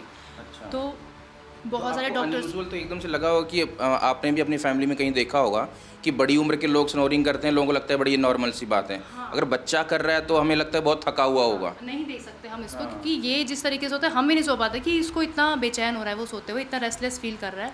सो बहुत सारे डॉक्टर के ओपिनियन के बाद हमने सोचा कि अब हम इसको रिमूव ही करवा देंगे। देन मैं यहाँ पे आई, मैंने सर से मिली, लवकेश सर से, तो हमने फिर अपॉइंटमेंट फिक्स किया, जितना जल्दी हो सके हमने इसको रिमूव करा दिया। अब बेटर है। अब कल रात को ये बिल्कुल आराम से सोया है, कोई स्नोरिंग नहीं थी, मुँह बंद करके आराम से सोया है। तो बड़े टाइम बाद आपको लगा होगा कि हाँ, अब नॉर्मल होने जा रही हैं बातें। नॉर्मल होने जा रहा है। अब देखते हैं कैसा रिजल्ट रहता है। बट कल रात का देख के तो ऐसे सेटिस्फेक्शन हुआ कि अब जो दिक्कत वो 2.5 साल से फेस कर रहा था उसमें बहुत हल्का। As a parents Manisha ji, मैं आपसे ये भी जानना चाहूँगा कि एक माँ के लिए अपने बच्चे के लिए इतनी कम उम्र में ऑपरेट करवाना, मतलब हर मदर ये चाहती है कि कितना हम इसको टाल दें। मैं 2.5 साल से बोल रही हूँ ना, मैं इसको मेडिसिन पे चलाया हुआ था कि कैसे भी करके ये एज बढ़ेगी तो रिकवर कर लेगा, क्योंकि ये अपने आप ग्लैंड रिजॉल्व हो जाता है विद एज। पर इसकी दिक्कत ज़्यादा बढ़ने लगी तो फिर हमें प्लान करना ही पड़ा इसकी सर्जरी का। अदरवाइज़ मैं भी अवॉइड कर रही थी कि विद एज ही रिमूव हो जाएगा खुद से, तो मुझे ज़रूरत नहीं पड़ेगी। पर नहीं, ऐसा नहीं है। अगर बच्चे को दिक्कत आ रही है तो आप इंस्टेंट रिमूव कराएं, क्योंकि आगे जाके वो बच्चा इतना डिस्टर्ब हो जाता है कि वो खुले मुंह से सांस लेना, वो अब इसको मुंह बंद करने की हैबिट ही नहीं है। ये मुंह खोल के ही सांस लेता है। अब मुझे इसको ये टीच कराना पड़ेगा, बेटा मुंह बंद रखना है, क्योंकि ये इतना टाइम के साथ ही जाएगा। विद लाइक ये सिम्टम थे इसके, ऐसे वो ब्रेथलेसनेस करता था, तो वो देखना मेरे लिए बहुत डिफ़िकल्ट था। तो फिर हमने इसको फटाफट रिमूव करवा दिया कि जितना जल्दी हो सके उतना बेटर है। ਇਹ ਮਨੀਸ਼ਾ ਮੈਮ ਜੋ ਬੱਚੇ ਦੇ ਮਦਰ ਨੇ, ਇਹਨਾਂ ਨੇ ਬੜੀ ਇੰਪੋਰਟੈਂਟ ਗੱਲ ਦੱਸੀ, ਜੋ ਡਾਕਟਰ ਲੋਕੇਸ਼ ਨਾਲ ਅਸੀਂ ਗੱਲ ਵੀ ਕਰ ਰਹੇ ਸੀ ਕਿ ਜਦੋਂ ਸਮੱਸਿਆ ਹੋਵੇ, ਜਦੋਂ ਤੁਸੀਂ ਉਸ ਵੇਲੇ ਹੀ ਕੰਮ ਕਰ ਲਓਗੇ, ਤੁਸੀਂ ਆਪਣੇ ਬੱਚੇ ਨੂੰ ਵੀ ਜਾਂ ਆਪਣੇ ਜੋ ਫੈਮਿਲੀ ਮੈਂਬਰ ਆ ਉਸ ਨੂੰ ਕਾਫੀ ਹੱਦ ਤੱਕ ਸੇਵ ਵੀ ਕਰ ਸਕਦੇ ਹੋ। ਜੋ ਮਨੀਸ਼ਾ ਜੀ ਹੋਰਾਂ ਨੇ ਕੀਤਾ, ਆਪਣੇ ਬੱਚੇ ਨੂੰ ਮੋਨੀਟਰ ਕੀਤਾ, ਇੱਕ ਮਦਰ ਹੋਣ ਦੇ ਨਾਤੇ ਦੇਰ ਤੱਕ ਟਾਲਣ ਦੀ ਵੀ ਕੋਸ਼ਿਸ਼ ਕੀਤੀ, ਪਰ ਅੰਤ ਉਹਨਾਂ ਨੇ ਹੁਣ ਇਸੀ ਏਜ ਦੇ ਵਿੱਚ ਬੱਚੇ ਦਾ ਇਲਾਜ ਕਰਵਾ ਲਿਆ। ਹੁਣ ਬੱਚਾ ਐਟਲੀਸਟ ਆਪਣੀ ਹੈਲਦੀ ਲਾਈਫ ਅੱਗੇ ਲੀਡ ਕਰ ਸਕੇਗਾ, ਆਪਣੀ ਪੜ੍ਹਾਈ ਵੱਲ ਧਿਆਨ ਦੇ ਸਕੇਗਾ, ਸਪੋਰਟਸ 'ਤੇ ਧਿਆਨ ਦੇ ਸਕੇਗਾ। ਇਸ ਕਰਕੇ ਇਹ ਨਾ ਸਮਝੋ ਕਿ ਜੋ ਘਰਾੜੇ ਲੈਣ ਦੀ ਸਮੱਸਿਆ ਹੈ, ਖਰਾਟਿਆਂ ਦੀ ਸਮੱਸਿਆ ਹੈ, ਇਹ ਕਿਸੇ ਇੱਕ ਪਰਟੀਕੂਲਰ ਏਜ 'ਚ ਆਉਂਦੀ ਹੈ। ਹਾਂ, ਗਰੋਥ ਵੀ, ਜਿਵੇਂ ਮੈਮ ਤੁਸੀਂ ਦੱਸ ਰਹੇ ਹੋ ਨਾ, ਗਰੋਥ ਵੀ ਹੈਂਪਰ ਹੁੰਦੀ ਹੈ। ਇਸ ਕਰਕੇ ਕਦੇ ਵੀ ਜੋ ਤੁਹਾਡੇ ਸਰੀਰ ਨਾਲ, ਤੁਹਾਡੇ ਪਰਿਵਾਰ ਦੇ ਮੈਂਬਰਾਂ ਦੇ ਸਰੀਰ ਨਾਲ ਕੋਈ ਸਮੱਸਿਆ ਹੈ ਤਾਂ ਡਾਕਟਰ ਕੋਲ ਜਾਓ। ਕੋਈ ਵੀ ਸਮੱਸਿਆ ਕਿਸੇ ਵੀ ਜੋ ਡਾਕਟਰ ਦੇ ਐਕਸਪਰਟ ਹੈਗੇ ਆ, ਪਰ ਦੇਰ ਨਾ ਕਰੋ, ਕਿਉਂਕਿ ਇਹਦਾ ਅਲਟੀਮੇਟ ਨੁਕਸਾਨ ਤੁਹਾਨੂੰ ਖੁਦ ਨੂੰ ਹੀ ਹੋਏਗਾ। ਉਹ ਲੋਕ ਨੇ ਜਿਨ੍ਹਾਂ ਨੇ ਇਲਾਜ ਕਰਵਾਇਆ ਤੇ ਸਕਸੈਸਫੁਲੀ ਅੱਜ ਸਾਡੇ ਨਾਲ ਖੜੇ ਨੇ ਗੱਲ ਕਰਨ ਦੇ ਲਈ। ਤਾਂ ਇਸ ਜਿੰਨੇ ਵੀ ਲੋਕ ਨੇ ਇੱਥੇ ਸਾਡੇ ਕੋਲ ਅਲੱਗ-ਅਲੱਗ ਉਮਰ ਵਰਗ ਦੇ ਲੋਕ ਨੇ, ਬੱਚੇ ਵੀ ਨੇ, ਥੋੜ੍ਹਾ ਜ਼ਿਆਦਾ ਉਮਰ ਦੇ ਵੀ ਲੋਕ ਨੇ। ਮੈਂ ਇਸ ਕਰਕੇ ਇਸ ਵੀਡੀਓ ਦੇ ਵਿੱਚ ਤੁਹਾਡੇ ਸਾਹਮਣੇ ਲੈ ਕੇ ਆ ਰਿਹਾ ਕਿ ਬੱਚਿਆਂ ਨਾਲ ਜੁੜੀ ਇਹ ਗੱਲ ਹੈ, ਤੇ ਬੱਚਿਆਂ ਨਾਲ ਵੀ ਗੱਲ, ਉਹਨਾਂ ਦੇ ਪੇਰੈਂਟਸ ਨਾਲ ਵੀ ਗੱਲ ਅਸੀਂ ਕਰਨੀ ਹੈ ਕਿ ਅਸਲ 'ਚ ਸਾਡੇ ਮਨ 'ਚ ਹੁੰਦਾ ਕੀ ਹੈ ਕਿ ਬੱਚਾ ਹੈ, ਛੋਟੀ ਉਮਰ ਹੈ, ਹੋ ਜਾਏਗਾ ਠੀਕ, ਇੰਨੀ ਟੈਨਸ਼ਨ ਲੈਣ ਦੀ ਲੋੜ ਨਹੀਂ। ਤਾਂ ਇੰਨੀ ਟੈਨਸ਼ਨ ਲੈਣ ਦੀ ਲੋੜ ਹੈ, ਕਿਉਂਕਿ ਇਹ ਸਮੱਸਿਆ ਤਾਂ ਹੈ ਇਹਦੇ ਵਿੱਚ ਹੀ। ਮੈਂ ਨਾ ਜਦੋਂ ਮੈਂ ਵੀਡੀਓ ਸ਼ੁਰੂ ਕਰ ਰਿਹਾ ਸੀ ਉਸ ਤੋਂ ਪਹਿਲਾਂ ਮੈਂ ਨਾਮ ਭੁੱਲ ਗਿਆ। ਬੇਟਾ ਕੀ ਨਾਮ ਦੱਸਿਆ ਤੁਸੀਂ ਆਪਣਾ? ਸਰਬਜੋਤ। ਸਰਬਜੋਤ ਕਿੰਨਾ ਪਿਆਰਾ ਬੱਚਾ ਹੈ। ਸਰਬਜੋਤ ਨੂੰ ਕੁਝ ਸਮੱਸਿਆ ਸੀਗੀ, ਤੁਸੀਂ ਇਹਨਾਂ ਦੇ ਪੇਰੈਂਟਸ ਹੈਗੇ ਹੋ ਜੀ? ਹਾਂਜੀ, ਇਸ ਨੂੰ ਕੁਝ ਸਲੀਪ ਐਪਨੀਆ, ਜੋ ਅੰਗਰੇਜ਼ੀ 'ਚ ਨਾਮ ਲੈ ਕੇ ਉਹਦੀ ਸਮੱਸਿਆ ਸੀਗੀ, ਪਰ ਹੁਣ ਇਹ ਬਿਲਕੁਲ ਠੀਕ ਹੈ, ਪੇਰੈਂਟਸ ਵੀ ਕਾਫੀ ਖੁਸ਼ ਨੇ ਇਹਦੇ ਵਿੱਚ, ਕਿਉਂਕਿ ਬੱਚਾ ਸਾਰੀ ਗੱਲ ਦਾ ਡਿਟੇਲ 'ਚ ਨਹੀਂ ਦੱਸ ਸਕਦਾ, ਇਸ ਕਰਕੇ ਪੇਰੈਂਟਸ ਨੂੰ ਨਾਲ ਅਸੀਂ ਲਿਆ। ਤੇ ਇਹਨੂੰ ਸਮੱਸਿਆ ਕਿੱਥੋਂ ਆ ਰਹੀ ਸੀ ਸ਼ੁਰੂ 'ਚ, ਤੇ ਹੁਣ ਸਮੱਸਿਆ ਦੇ ਹੱਲ ਕਿਵੇਂ? 3 ਸਾਲ ਦਾ। ਹੁਣ ਕਿੰਨੀ ਉਮਰ ਹੈ? ਸਾਹ ਲੈਣੇ ਚ ਨੂੰ ਬੜੀ ਪ੍ਰੋਬਲਮ ਸੀ। ਅੱਛਾ, ਤੇ ਸਾਹ ਲੈਣ 'ਚ ਕਿਸ ਤਰ੍ਹਾਂ ਸਮਝ ਤੁਹਾਨੂੰ ਲੱਗਿਆ ਮੈਨੂੰ ਵੀ ਸੌ ਨਹੀਂ ਪਾਉਂਦਾ ਸੀ? ਸੋ नहीं पाता था, साह नहीं आता था बिल्कुल भी, नक बंद, खांसी आनी लगातार पूरा दिन 24 घंटे। ਅੱਛਾ, कभी लोकल च ਤਾਂ ਮੈਂ ਦਿਖਾਇਆ ਹੀ ਹੈ ਸਾਰੀ ਜਗ੍ਹਾ। ਤੇ ਹੁਣ ਕਿੰਨੀ ਏਜ ਤੁਸੀਂ ਦੱਸੀ ਇਹਦੀ? 7 ਮਤਲਬ 3 ਸਾਲ ਤੋਂ ਸਮੱਸਿਆ ਸੀ। ਤੇ ਕਿੰਨੀ ਦੇਰ ਬਾਅਦ ਤੁਹਾਨੂੰ ਲੱਗਿਆ ਕਿ 4 ਸਾਲ ਹੋ ਗਏ। ਅੱਛਾ, ਤੇ ਕਦੋਂ ਲੱਗਿਆ ਕਿ ਇਹਦਾ ਆਪਰੇਸ਼ਨ ਸਾਨੂੰ ਕਰਾਉਣ ਦੀ ਲੋੜ ਹੈ ਜਾਂ ਡਾਕਟਰ ਸਾਹਿਬ ਕੋਲ ਜਾਣ ਦੀ ਲੋੜ ਹੈ? ਪਹਿਲੇ ਦੇਹਰਾਦੂਨ ਚੈੱਕ ਕਰਾਇਆ, ਉੱਥੇ ਉਹਨਾਂ ਨੇ ਗਲੇ ਦੀ ਕਰੀ, ਨੱਕ ਦੀ ਕਰੀ ਨਹੀਂ। ਅੱਛਾ, ਹਾਂਜੀ, ਉਹਨਾਂ ਨੇ ਨੱਕ ਦੀ ਵੀ ਪ੍ਰੋਬਲਮ ਦੱਸੀ ਥੀ ਨਾ। ਤੇ ਹੁਣ ਕਿੰਨੀ ਦੇਰ ਹੋ ਗਿਆ ਇਹਦਾ ਇਲਾਜ ਕਰਵਾਏ ਇਸ ਨੂੰ ਇੱਥੇ? ਤਾਂ 15-20 ਦਿਨ ਹੋ ਗਏ ਜੀ। 15 ਦਿਨ। ਹੁਣ ਬਿਲਕੁਲ ਠੀਕ ਲੱਗ ਰਿਹਾ ਤੁਹਾਨੂੰ? ਹੁਣ ਡਾਕਟਰ ਸਾਹ ਲੈਣੇ ਸਾਹਿਬ 'ਚ ਕੋਈ ਦਿੱਕਤ ਨਹੀਂ ਹੈ, ਜਿੱਦਾਂ ਹੁੱਥੂ ਆਉਂਦੇ ਥੇ ਬਾਰ-ਬਾਰ ਖਾਂਸੀ ਕਰ ਰਿਹਾ ਥਾ, ਉਹ ਬਿਲਕੁਲ ਨਹੀਂ ਹੈ। तो मतलब ये कि रात ਨੂੰ ਸੌ ਨਹੀਂ ਪਾਉਂਦਾ ਹੋਊਗਾ, ਦਿਨੇ ਡਿਸਟਰਬ ਰਹਿੰਦਾ ਹੋਊਗਾ, ਨੀਂਦ ਨਹੀਂ ਪੂਰੀ? नहीं पाता था, ਅਸੀਂ नहीं सो पाते थे। मालिश कर करके कभी छाती मलनी, कमर मलनी, नेबुलाइजर देना, स्टीम देनी, जिन्नी भी भाई मोन्टेयर हुई है, कुछ भी दवाइयाँ, दिन रात दवाइयाँ देनी, एंटीबायोटिक दुनिया भर दे देते। देहरादून भी ट्रीटमेंट कराया, विकास नगर ट्रीटमेंट कराया, लोकल च ਤਾਂ ਕੋਈ हॉस्पिटल ਛੱਡਿਆ ਨਹੀਂ। ਤੇ ਹੁਣ ਫਾਈਨਲੀ ਇਹ ਤੁਸੀਂ ਹੁਣ ਠੀਕ ਹੋ ਗਿਆ ਹੈ? ਹਾਂਜੀ, ਹੁਣ ਠੀਕ ਹੋ ਗਿਆ, ਸਾਹ ਅੱਛੀ ਤਰ੍ਹਾਂ ਲੈਂਦਾ। ਕਿਉਂਕਿ ਮੈਂ ਇਹ ਬਾਰ-ਬਾਰ ਇਸ ਕਰਕੇ ਕਰ ਰਿਹਾ ਕਿ ਇਹ ਮੈਨੂੰ ਵੀ ਇਹ, ਕਿਉਂਕਿ ਇੱਕ ਪੇਰੈਂਟ ਹੋਣ ਦੇ ਨਾਤੇ ਮੈਨੂੰ ਵੀ ਇਹ ਚੀਜ਼ ਇੰਪੈਕਟ ਕਰਦੀ ਹੈ ਕਿ ਛੋਟੇ ਬੱਚੇ ਨੂੰ ਤੇ ਇਹ ਸਮੱਸਿਆ ਜੇ ਆ ਰਹੀ ਹੈ ਤੇ ਇਹਦਾ ਪੂਰੀ ਜ਼ਿੰਦਗੀ ਪਈ ਹੈ। ਜੇ ਅਸੀਂ ਉਸ 'ਚ ਇਗਨੋਰ ਕਰਾਂਗੇ ਫਿਰ ਸਾਡੀ ਸਮਝ 'ਚ ਪ੍ਰੋਬਲਮ ਹੈਗੀ ਹੈ। ਕੁਝ ਬੱਚੇ ਹੋਰ ਵੀ ਨੇ, ਪਹਿਲਾਂ ਮੈਂ ਬੱਚਿਆਂ ਨਾਲ ਗੱਲ ਇਸ ਕਰਕੇ ਕਰ ਰਿਹਾ ਉਹਨਾਂ ਦੇ ਪੇਰੈਂਟਸ ਨਾਲ, ਕਿਉਂਕਿ ਸਾਡੇ ਪਰਿਵਾਰ 'ਚ ਬੱਚੇ ਨੇ ਔਰ ਬੱਚਿਆਂ ਤੋਂ ਵੱਧ ਕੇ ਕੁਝ ਨਹੀਂ ਹੁੰਦਾ ਕਿਸੇ ਵਾਸਤੇ ਵੀ, ਇਸ ਕਰਕੇ ਉਹਨਾਂ ਦੇ ਇਲਾਜ, ਉਹਨਾਂ ਦੀ ਹੈਲਥ ਸਾਡੇ ਵਾਸਤੇ ਬਹੁਤ ਇੰਪੋਰਟੈਂਟ ਹੁੰਦੀ ਹੈ। ਇਹ ਬੱਚਾ ਕਿਸ ਦੇ ਨਾਲ ਹੈ ਜੀ? ਤੁਹਾਡੇ ਨਾਲ ਹੈ। ਅੱਛਾ, ਕੀ ਨਾਮ ਹੈ ਬੇਟਾ? ਅਨਿਰੁੱਧ। ਨਾਮ ਬੜਾ ਸੋਹਣਾ ਹੈ। ਤੇ ਕਦੋਂ ਮੈਂ ਮੈਂ ਪੰਜਾਬੀ 'ਚ ਪੁੱਛਣਾ, ਜੇ ਤੁਸੀਂ ਜੋ ਰਹੀ ਭਾਸ਼ਾ 'ਚ ਬੋਲ ਸਕਦੇ ਬੋਲ ਦੇਣਾ। ਅਨਿਰੁੱਧ ਨੂੰ ਕਦੋਂ ਤੋਂ ਦਿੱਕਤ ਆਣੀ ਸ਼ੁਰੂ ਹੋਈ ਸੀ? इसको तो 4-5 साल से काफ़ी दिक्कत थी। हिमाचल में काफ़ी डॉक्टरों को दिखाया मैंने। अच्छा, फिर हम पीजीआई आए थे। पीजीआई कितों हिमाचल तो कितों आए हो? हम कांगड़ा से आए हैं। कांगड़ा। हाँ जी, कांगड़ा से आए हुए हम। फिर हमें जैसे हम डीएमसी वगैरह बोला था, हम पीजीआई भी गए थे। पीजीआई वालों ने बोला कि हम नहीं करेंगे ऑपरेट। फिर हमने यहाँ पे आए, फिर हमें अच्छा रिस्पॉन्स मिला, फिर इसका हमने ऑपरेट करवाया। अच्छा, इसको दिक्कत कब से होती थी? तो दिक्कत 4-5 साल से बीमार ही रहता था ये। जैसे 10 दिन इसको मेडिसिन चलती थी, 10 दिन हॉस्पिटल में एडमिट रहता था, फिर उसके बाद फिर बीमार हो जाता था ये। इसको इन्फेक्ट जल्दी ज़्यादा प्रॉब्लम हो जाती थी। तो कब से इसको समस्या आनी शुरू हुई थी? इसको 4-5 साल से ज़्यादा। अभी कितने साल का है? अभी ये 13 का है। 13 का है। तो मतलब एक मदर होने के नाते आपको भी लगा हो कि ठीक हो जाएगा, थोड़ी ये दवाई वो दवाई? ये बीच में खाना वगैरह बिल्कुल छोड़ देता था, टोटली कुछ नहीं खाता था ये। अच्छा, हाँ, पानी भी नहीं पिए जाता था इससे। इसको इतनी पेन होती तो थी ना आप गले बता रहे कि 4-5 साल से दिक्कत आनी शुरू हुई, तो कितने साल में आपको लगा कि ऑपरेशन की ज़रूरत है? कब आपने मन बनाया? डॉक्टर ने काफ़ी टाइम से बोला था, अच्छा। पर हमें सजेस्ट नहीं किया था। उन्होंने बोला कि 1 साल में 8 बार प्रॉब्लम होगी तब हम ऑपरेट करेंगे। अच्छा, हाँ जी। तो फाइनली अभी आपको सेटिस्फेक्शन है कि अभी ये ठीक है? तो किसको क्या दिक्कत क्या होती थी सोने में? कोई में जैसे सोता था तो बड़ी आवाज़ आती थी, जिससे इसके पास में खराटे वगैरह लेने की? हाँ, इसने नाक से इसको सांस नहीं लिया जाता था, फिर बीच बीच में इसको हिलाना पड़ता था। तो अभी ये बिल्कुल ठीक है। कब हुआ था ऑपरेशन? इसका 30 दिसंबर को हुआ था। 30 दिसंबर को। अभी आप चेकअप के लिए वैसे आए हुए हैं, तो अभी ठीक है? अब सो जाते हो? अब खेल वेल के आराम से नींद आ जाती है? चलो, वेरी गुड। अभी ये ਅਸੀਂ ਬੱਚੇ ਨਾਲ ਗੱਲ ਕੀਤੀ, अभी आपने इसके 13 साल उम्र बताई ना? हाँ सर। तो इस बच्चे ਨੂੰ भी कोई समस्या सी? ये सेम सेम समस्या। कितनी एज है इसकी? 5 साल। 5 साल। क्या नाम है आपका? तनिष। नाम दसन वास्ते तैयार है। अच्छा, तो अभी ये बिल्कुल ठीक है? बिल्कुल ठीक है। तो इसका भी ऑपरेट करवाना पड़ा आपको? तो अभी 5 साल का है, तो इसको कितने साल से समस्या आ रही थी? इसको 3-4 साल हो गए थे। मतलब कि मैं ये समझ लूँ कि 1-1.5 साल से ही दिक्कत आनी शुरू हो गई थी? ज़्यादा प्रॉब्लम हो गई थी। अब तो सांस नहीं आती थी इसको, अच्छा, तो फिर ऑपरेट करवाना ही पड़ा हमें।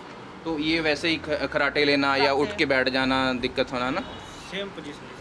जैसे डॉक्टर साहब ने मुझे ਜਦੋਂ ਮੈਂ ਇਹ ਗੱਲ ਕਰ ਰਿਹਾ ਸੀ ਡਾਕਟਰ ਸਾਹਿਬ ਨਾਲ ਕਿ ਜਦੋਂ ਬੱਚਿਆਂ ਨੂੰ ਇਹ ਸਮੱਸਿਆ ਆਉਂਦੀ ਤਾਂ ਫਿਰ ਉਹਨਾਂ ਦੇ ओवरऑल ग्रोथ 'ਚ भी ये समस्या आती है।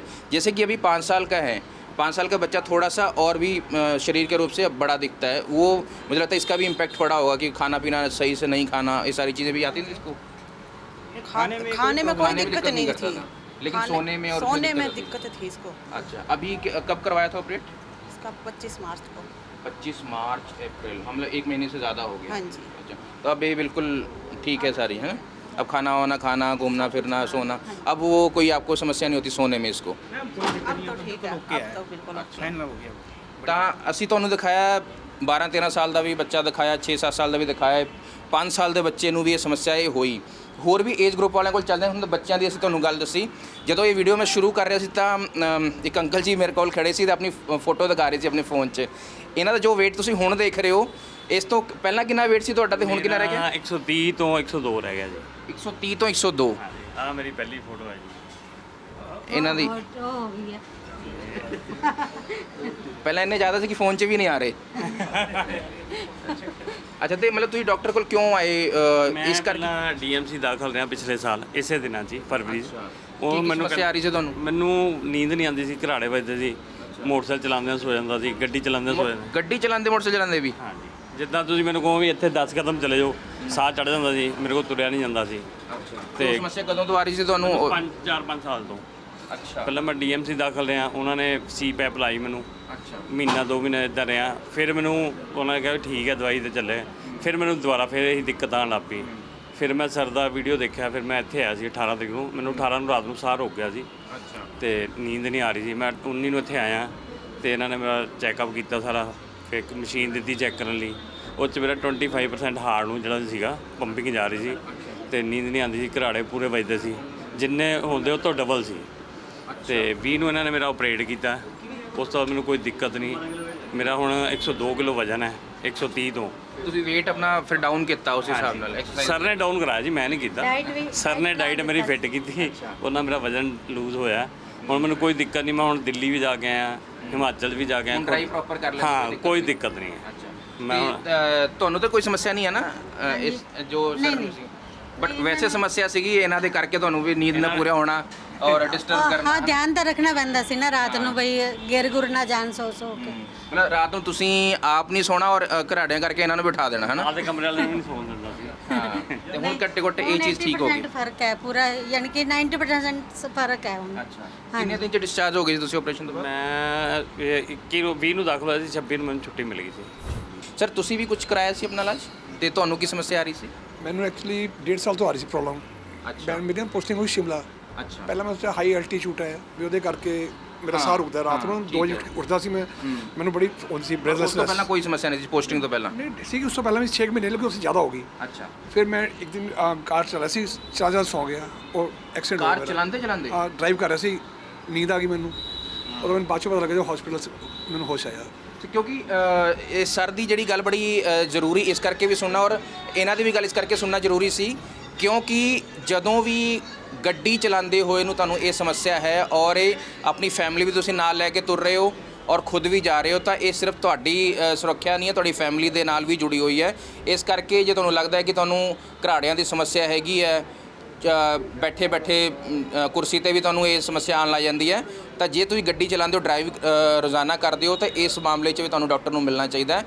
ਜ਼ਰੂਰੀ ਨਹੀਂ ਕਿ ਹਰ ਇੱਕ ਚੀਜ਼ ਆਪਰੇਸ਼ਨ ਨਾਲ ਹੀ ਠੀਕ ਹੁੰਦੀ ਹੈ, ਉਸ ਤੋਂ ਪਹਿਲਾਂ ਵੀ ਦਵਾਈਆਂ ਨਾਲ ਵੀ ਜਾਂ ਹੋਰ ਥੈਰੇਪੀ ਨਾਲ ਇਹ ਚੀਜ਼ ਠੀਕ ਹੋ ਸਕਦੀ ਹੈ।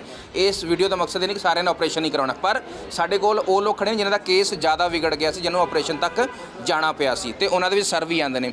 ਫਿਰ ਤੁਹਾਨੂੰ ਲੱਗਿਆ ਵੀ ਮਤਲਬ ਉਸ ਵੇਲੇ ਤੁਹਾਨੂੰ ਲੱਗਿਆ ਕਿ ਜਦੋਂ ਐਕਸੀਡੈਂਟ ਹੋਇਆ ਤੁਹਾਡਾ ਕਿ ਨਹੀਂ ਇਹ ਤਾਂ ਬੜੀ ਸਮੱਸਿਆ ਵਾਲੀ ਗੱਲ ਹੈਗੀ ਹੈ? ਕੀ ਹੈ, ਜੋ ਮੈਂ ਕੰਮ ਕਰਦਾ ਸੀ, ਜੇ ਮੋਬਾਈਲ ਹੈ ਹੱਥ 'ਚੋਂ ਨਿਕਲ ਜਾਂਦਾ ਸੀ ਕਈ ਵਾਰ, ਹੱਥ 'ਚੋਂ ਨਿਕਲ ਜਾਣਾ। ਜੇ ਗਲਾਸ ਪੀ ਰਹੇ ਹਾਂ ਪਾਣੀ, ਉਹ ਥੱਲੇ ਨਿਕਲ ਜਾਣਾ।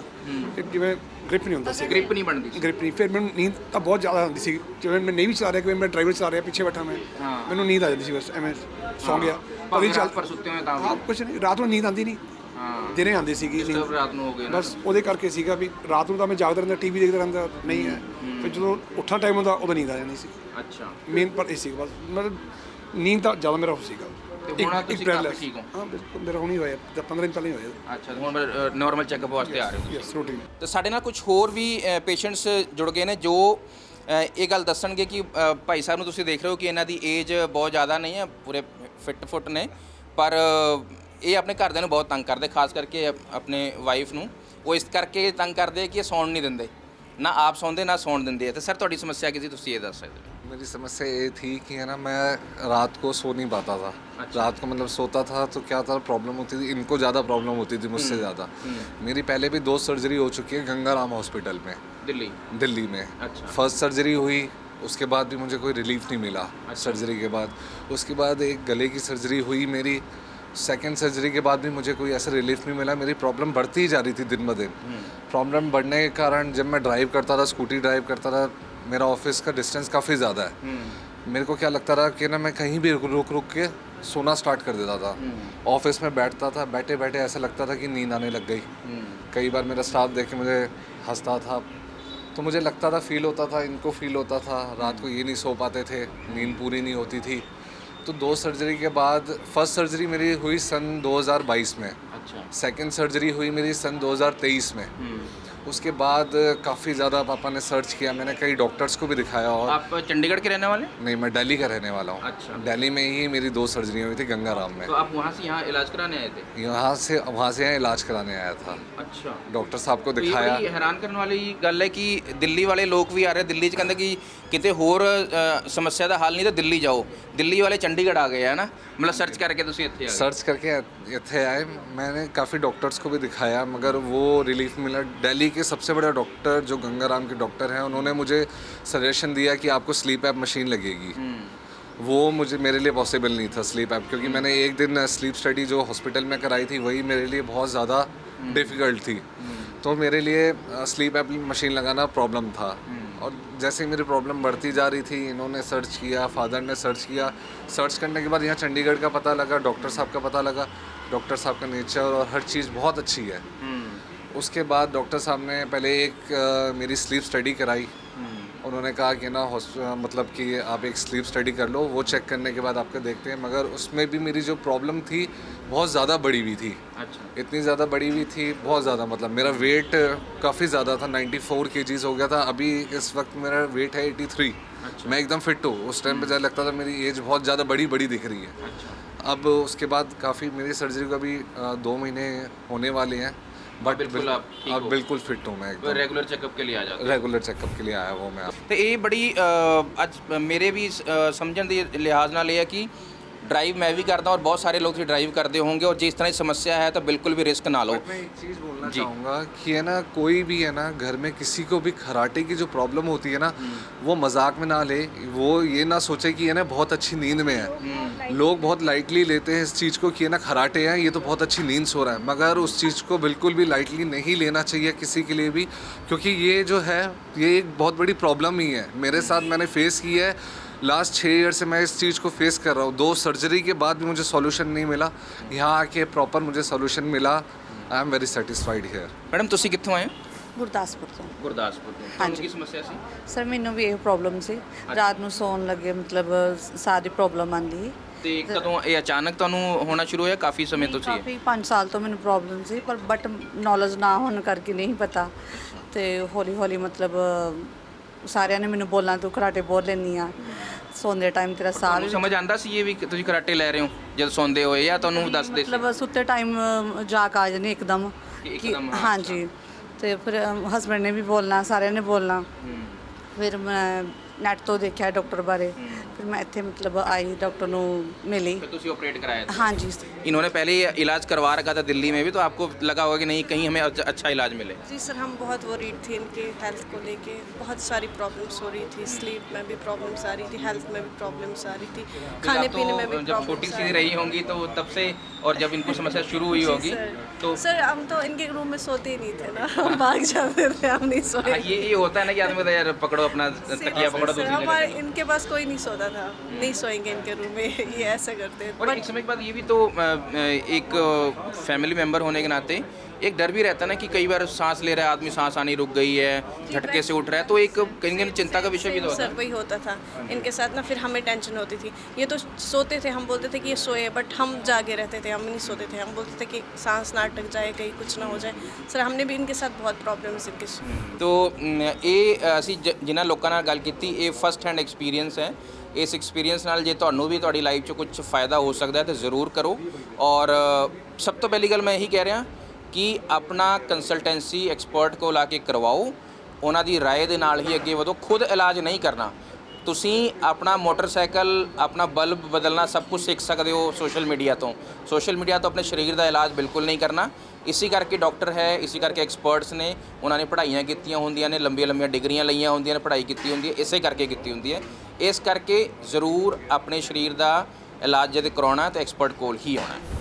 ਅਸੀਂ ਡਾਕਟਰ ਸਾਹਿਬ ਨਾਲ ਗੱਲ ਕੀਤੀ ਤੇ ਮਰੀਜ਼ਾਂ ਨਾਲ ਗੱਲ ਕੀਤੀ ਜਿਨ੍ਹਾਂ ਦੇ ਨਾਲ ਇਹ ਬੀਤੀ ਹੈ, ਜਿਨ੍ਹਾਂ ਨੇ ਆਪਰੇਸ਼ਨ ਕਰਵਾਇਆ, ਜਿਨ੍ਹਾਂ ਨੇ ਇਲਾਜ ਲਿਆ ਤੇ ਉਸ ਤੋਂ ਬਾਅਦ ਉਹ ਖੁਸ਼ੀ-ਖੁਸ਼ੀ ਆਪਣੀ ਗੱਲ ਦੱਸ ਰਹੇ ਸੀ।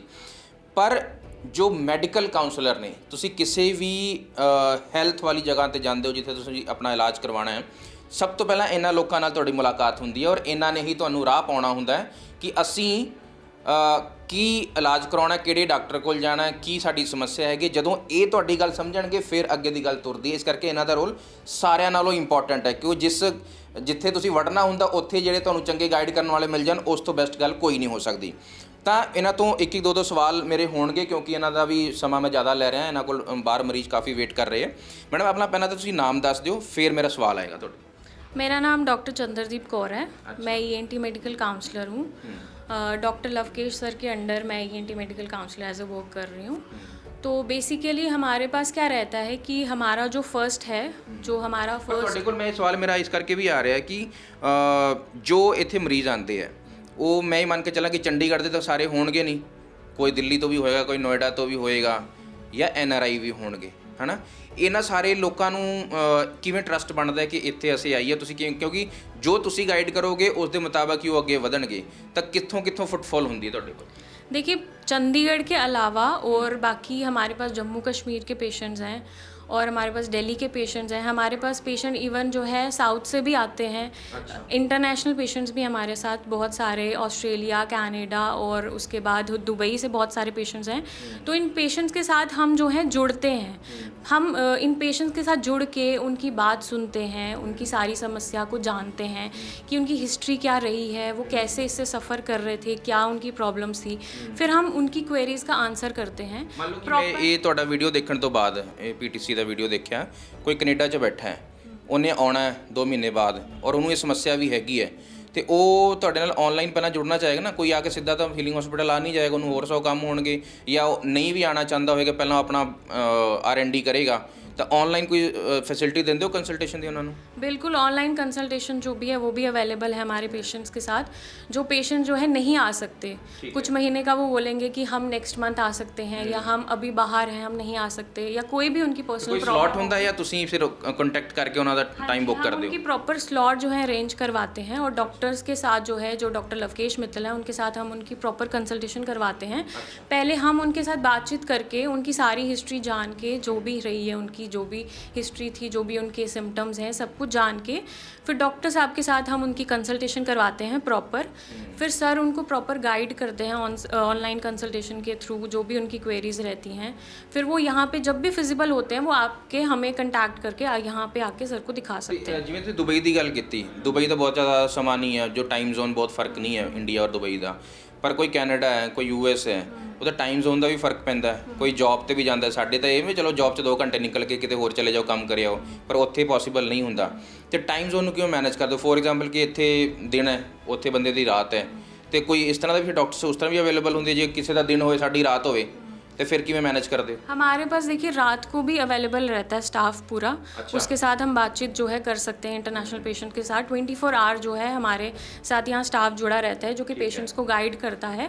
उसके बाद जो भी उनका फिजिबल टाइम रहता है, जो सर का फिजिबल टाइम रहता है, उसके अकॉर्डिंग हम जो है उनके स्लॉट्स बुक करवा के सर के साथ जो है हम उनकी मीटअप करवाते हैं। जैसे अगर मैं बच्चों के बारे में बार बार बात कर रहा हूँ कि उनकी पूरी ज़िंदगी पड़ी हुई है, बच्चों में अगर ये समस्या आती है तो पेरेंट्स इस बात को क्यों इग्नोर ना करें? क्योंकि उनके जो फिज़िकल ग्रोथ है, मेंटली ग्रोथ है, उस पर भी इम्पैक्ट पड़ता है इसका। बिल्कुल पड़ता है, क्योंकि इससे क्या होता है कि जब बच्चे को प्रॉब्लम होती है उसमें इम्यून सिस्टम वीक होता है, तो बच्चे खेलने में वीक होता है और बच्चों की तरह एक्टिव नहीं होता। बच्चा बहुत कम उम्र का लग रहा था, बिल्कुल उसकी ग्रोथ वैसी नहीं हुई, ग्रोथ नहीं होती है, उनकी मेंटली एबिलिटी जो होती है उस पर भी इफेक्ट पड़ता है। बच्चा एक्टिव नहीं रहता है, हर कुछ दिन बाद बच्चा बीमार होता है due to tonsils and immunity कम। ਇਹ ਬੜੀ ਜ਼ਰੂਰੀ ਗੱਲ ਇਹਨਾਂ ਨੇ ਦੱਸੀ ਕਿ ਜਦੋਂ ਆਪਰੇਸ਼ਨ ਹੁੰਦਾ ਤਾਂ ਤੁਹਾਡੇ ਫੇਸ ਤੇ, ਤੁਹਾਡੇ ਨੱਕ ਤੇ, ਗਲੇ ਤੇ ਕਿਸੇ ਤਰ੍ਹਾਂ ਦਾ ਕੋਈ ਨਿਸ਼ਾਨ ਨਹੀਂ ਆਉਂਦਾ। ਬਹੁਤ ਸਾਰੇ ਲੋਕ ਇਸ ਕਰਕੇ ਵੀ ਭੱਜਦੇ ਨੇ ਕਿ ਸਾਡੇ ਫੇਸ ਤੇ ਉਹ ਦਿਖਣ ਲੱਗ ਜਾਏਗਾ, ਪਰ ਅਜਿਹਾ ਕੁਝ ਨਹੀਂ ਹੁੰਦਾ।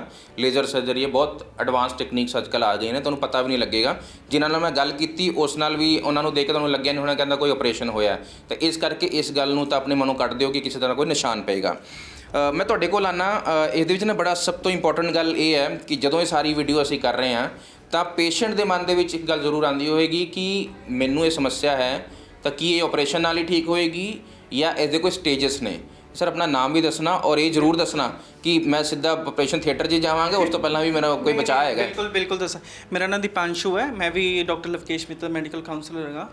ਤੇ ਆਪਾਂ ਬੇਸਿਕਲੀ ਇਹੀ ਮੇਨ ਕੁਐਸਚਨਸ ਹੁੰਦਾ ਹੈ ਕਿ ਜਿਵੇਂ ਤੁਸੀਂ ਸਰਜਰੀ ਕਰਦੇ ਹੋ, ਨਹੀਂ ਆਪਣੇ ਕੋਲ ਦੋਨੋਂ ਸਿਸਟਮ ਅਵੇਲੇਬਲ ਨੇ, ਐਜ਼ ਆ ਮੈਡੀਕਲ ਮੈਨੇਜਮੈਂਟ ਵੀ ਹੈ, ਐਜ਼ ਆ ਸਰਜੀਕਲ ਵੀ ਹੈ। ਆਪਾਂ ਸਭ ਤੋਂ ਪਹਿਲਾਂ ਪੇਸ਼ੈਂਟ ਦੇ ਟੈਸਟ ਵਗੈਰਾ ਕਰਾਉਂਦੇ ਆ ਜੀ। ਟੈਸਟ ਵਗੈਰਾ ਕਰਾਉਣ ਤੋਂ ਬਾਅਦ ਹੀ ਆਪਾਂ ਅੱਗੇ ਉਹਦੇ ਪੈਰਾਮੀਟਰਸ ਚੈੱਕ ਕਰਨ ਤੋਂ ਬਾਅਦ ਹੀ ਦੱਸਦੇ ਹਾਂ ਕਿ ਇਹ ਜਿਹੜਾ ਪੇਸ਼ੈਂਟ ਆਪਾਂ ਸਰਜਰੀ ਕੰਫਰਟੇਬਲ ਰਹੇਗੀ ਉਹਦੇ ਵਾਸਤੇ medical management. But it totally depends on parameters. ਅੱਛਾ, ਬਿਨਾ ਪੈਰਾਮੀਟਰ ਚੈੱਕ ਕਰੇ ਆਪਾਂ ਇਦਾਂ ਨਹੀਂ ਹੈ ਕਿ ਪੇਸ਼ੈਂਟ ਨੂੰ ਬੁਲਾਇਆ ਸਿੱਧਾ ਹੀ ਆਪਾਂ ਕਹਿੰਦੇ ਪੰਜਾਬੀ ਸਿੱਧਾ ਹੀ ਲਟਾਤਾ, ਇਦਾਂ ਦਾ ਕੋਈ ਸਾਡੇ ਨਾਲ ਕਿ ਜੇ ਆਪਰੇਸ਼ਨ ਅਸੀਂ ਨਹੀਂ ਵੀ ਕਰਾਂ ਤਾਂ ਫਿਰ ਕੀ ਤੁਸੀਂ ਮੈਡੀਸਿਨ ਵਗੈਰਾ ਦਿੰਦੇ ਹੋ ਜਾਂ ਕੁਝ? ਨਹੀਂ, ਉਹਦੇ ਕੋਲ ਹੋਰ ਵੀ ਆਪਸ਼ਨ ਨੇ ਐਕਚੁਅਲੀ। ਜੇ ਉਹਦੇ ਪੈਰਾਮੀਟਰਸ ਖਰਾਬ ਨੇ ਤਾਂ ਮੈਡੀਸਿਨਸ ਵੀ ਆਉਂਦੀਆਂ ਨੇ, ਇਦਾਂ ਦੀ ਕੋਈ ਗੱਲ ਨਹੀਂ ਕਿ ਅੱਜ ਕੱਲ੍ਹ ਹਰ ਇੱਕ ਚੀਜ਼ ਦਾ ਇਲਾਜ ਹੈਗਾ। ਬਟ ਅਰਲੀ ਸਟੇਜ ਤੇ ਫੜ ਲੈਂਦੇ। ਅਗਰ ਅਰਲੀ ਸਟੇਜ ਤੇ ਕਰਦੇ ਆ ਤਾਂ ਉਹਦੇ ਕੋਲ ਆਪਣਾ ਮੈਡੀਕਲ ਮੈਨੇਜਮੈਂਟ ਹੈਗਾ ਜਿਹੜਾ, ਉਹ ਆਪਣੇ ਕੋਲ ਆਪਸ਼ਨਸ ਅਵੇਲੇਬਲ ਨੇ, ਬਟ ਉਹ ਗਾਈਡ ਕਰਦੇ ਨੇ ਡਾਕਟਰ ਹੀ ਗਾਈਡ ਕਰਨਗੇ। ਇਸ ਤੋਂ ਇਲਾਵਾ ਆਪਾਂ ਕੁਝ ਨਹੀਂ ਕਰ ਸਕਦੇ ਇਹਦੇ 'ਚ। ਇੱਕ ਹੋਰ ਸਵਾਲ ਹੈ ਕਿ ਜਦੋਂ ਅਸੀਂ ਇਸ ਪੂਰੇ ਸਰਜਰੀ ਦੀ ਗੱਲ ਕਰ ਰਹੇ ਹਾਂ, ਹੁਣ ਇਹਦੇ ਵਿੱਚ ਪੈਸਾ ਇਨਵੋਲਵ ਹੈ। ਪੈਸੇ ਦੀ ਗੱਲ ਜਦੋਂ ਆਉਂਦੀ ਹੈ ਤੇ ਹਰ ਇੱਕ ਕੋਲ ਪੈਸਾ ਨਹੀਂ ਹੁੰਦਾ ਹਸਪਤਾਲ ਵਿੱਚ ਦੇਣ ਲਈ। ਇਸ ਕਰਕੇ ਬਹੁਤ ਸਾਰੇ ਲੋਕਾਂ ਨੇ ਅੱਜ ਕੱਲ੍ਹ ਬਹੁਤ ਸਾਰੇ ਅਵੇਅਰ ਹੋ ਗਏ, ਉਹਨਾਂ ਕੋਲ ਹੈਲਥ ਇੰਸ਼ੋਰੈਂਸ ਵੀ ਸਾਰਿਆਂ ਨੇ ਲਿਆ ਹੋਇਆ। ਇਹ ਸਵਾਲ ਮੈਨੂੰ ਤੁਹਾਡੇ ਤੋਂ ਰਹੇਗਾ ਕਿ ਜੋ ਹੈਲਥ ਇੰਸ਼ੋਰੈਂਸ ਹੈ ਉਹ ਕਿਸ ਤਰ੍ਹਾਂ ਇੱਥੇ ਕੰਮ ਕਰਦੀ ਹੈ ਔਰ ਉਹਦਾ ਕੀ ਐਲੀਜੀਬਿਲਟੀ ਵਗੈਰਾ ਤੁਸੀਂ ਜ਼ਿਆਦਾ ਵਧੀਆ ਦੱਸ ਸਕਦੇ ਹੋ? ਬਿਲਕੁਲ, ਆਪਣੇ ਕੋਲ ਸਾਰੀਆਂ ਪੈਨਲਮੈਂਟਸ ਹੈਗੀਆਂ ਆਲਰੇਡੀ, ਠੀਕ ਹੈ। ਤੇ ਆਪਾਂ ਕੀ ਪੇਸ਼ੈਂਟ ਸਾਨੂੰ WhatsApp ਤੇ ਆਪਣੀ ਡਿਟੇਲਸ ਵਗੈਰਾ ਸ਼ੇਅਰ ਕਰਦੇ, ਕਾਰਡਸ ਵਗੈਰਾ ਜੋ ਵੀ ਹੈ, ਆਪਣਾ ਪੁਰਾਣਾ ਪ੍ਰਿਸਕ੍ਰਿਪਸ਼ਨ ਜੋ ਵੀ ਸਰ ਨਾਲ ਕੰਸਲਟ ਵਗੈਰਾ ਕਰੀਏ, ਆਪਾਂ ਉਹਦੀ ਐਲੀਜੀਬਿਲਟੀ ਚੈੱਕ ਕਰਕੇ ਪਹਿਲਾਂ ਆਪਾਂ ਉਹਦੀ ਇੰਸ਼ੋਰੈਂਸ ਤੋਂ ਆਪਾਂ ਅਪਰੂਵਲ ਲੈਂਦੇ, ਉਸ ਤੋਂ ਬਾਅਦ ਹੀ ਆਪਾਂ ਉਹਨੂੰ ਪੇਸ਼ੈਂਟ ਨੂੰ ਐਡਮਿਟ ਕਰਦੇ ਹਾਂ। ਅਗਰ if surgery is required in a medical management ਤੇ ਉਹ ਚੀਜ਼ ਆਪਾਂ ਰੀਇੰਬਰਸਮੈਂਟ ਵਾਸਤੇ ਅਪਲਾਈ ਕਰ ਸਕਦੇ। ਤਾਂ ਇਹ ਬੜੀ ਜ਼ਰੂਰੀ ਗੱਲ ਇਹਨਾਂ ਨੇ ਦੱਸੀ ਕਿ ਜੇ ਤੁਹਾਡੇ ਕੋਲ ਮੈਡੀਕਲ ਕਾਰਡ ਹੈਗਾ, ਉਹ ਇਹਨਾਂ ਨਾਲ ਕੰਸਲਟ ਕਰੋ, ਪੁੱਛੋ ਕਿ ਮੇਰੇ ਮੈਡੀਕਲ ਕਾਰਡ 'ਚ ਐਲੀਜੀਬਿਲਟੀ ਹੈ। ਐਲੀਜੀਬਿਲਟੀ ਹੋਏਗੀ ਤਾਂ ਤੁਹਾਡੇ ਵਾਸਤੇ ਇੱਕ ਹੋਰ ਕਦਮ ਇਹ ਗੱਲ ਆਸਾਨ ਹੋ ਜਾਏਗੀ ਕਿ ਮੇਰੇ ਕੋਲ ਆਪਣੀ ਜੇਬ 'ਚੋਂ ਪੈਸਾ ਇਕੱਠਾ ਨਹੀਂ ਕਰਨਾ, ਉਸ ਕਾਰਡ 'ਤੇ ਵੀ ਇਲਾਜ ਹੋ ਜਾਏਗਾ। ਇਸ ਕਰਕੇ ਮੈਡੀਕਲ ਇੰਸ਼ੋਰੈਂਸ ਵਾਲੇ ਵੀ ਇਸ ਗੱਲ ਤੋਂ ਨਿਸ਼ਚਿੰਤ ਹੋ ਜਾਣ ਕਿ ਪੈਸਾ ਲੱਗੇਗਾ। ਹੋ ਸਕਦਾ ਕਿ ਸਾਰੇ ਦਾ ਸਾਰਾ ਹੀ ਕਵਰ ਹੋ ਜਾਏ। ਤੇ ਇਸ ਕਰਕੇ ਆਪਣੀ ਬਿਮਾਰੀ ਨੂੰ ਬਿਲਕੁਲ ਇਗਨੋਰ ਨਾ ਕਰੋ, ਡਾਕਟਰ ਕੋਲ ਆਓ। ਇਹ ਤੁਹਾਡੇ ਸਰੀਰ ਦਾ ਮਸਲਾ, ਤੁਹਾਡੀ ਜ਼ਿੰਦਗੀ ਦਾ ਮਸਲਾ ਹੈ। ਧੰਨਵਾਦ।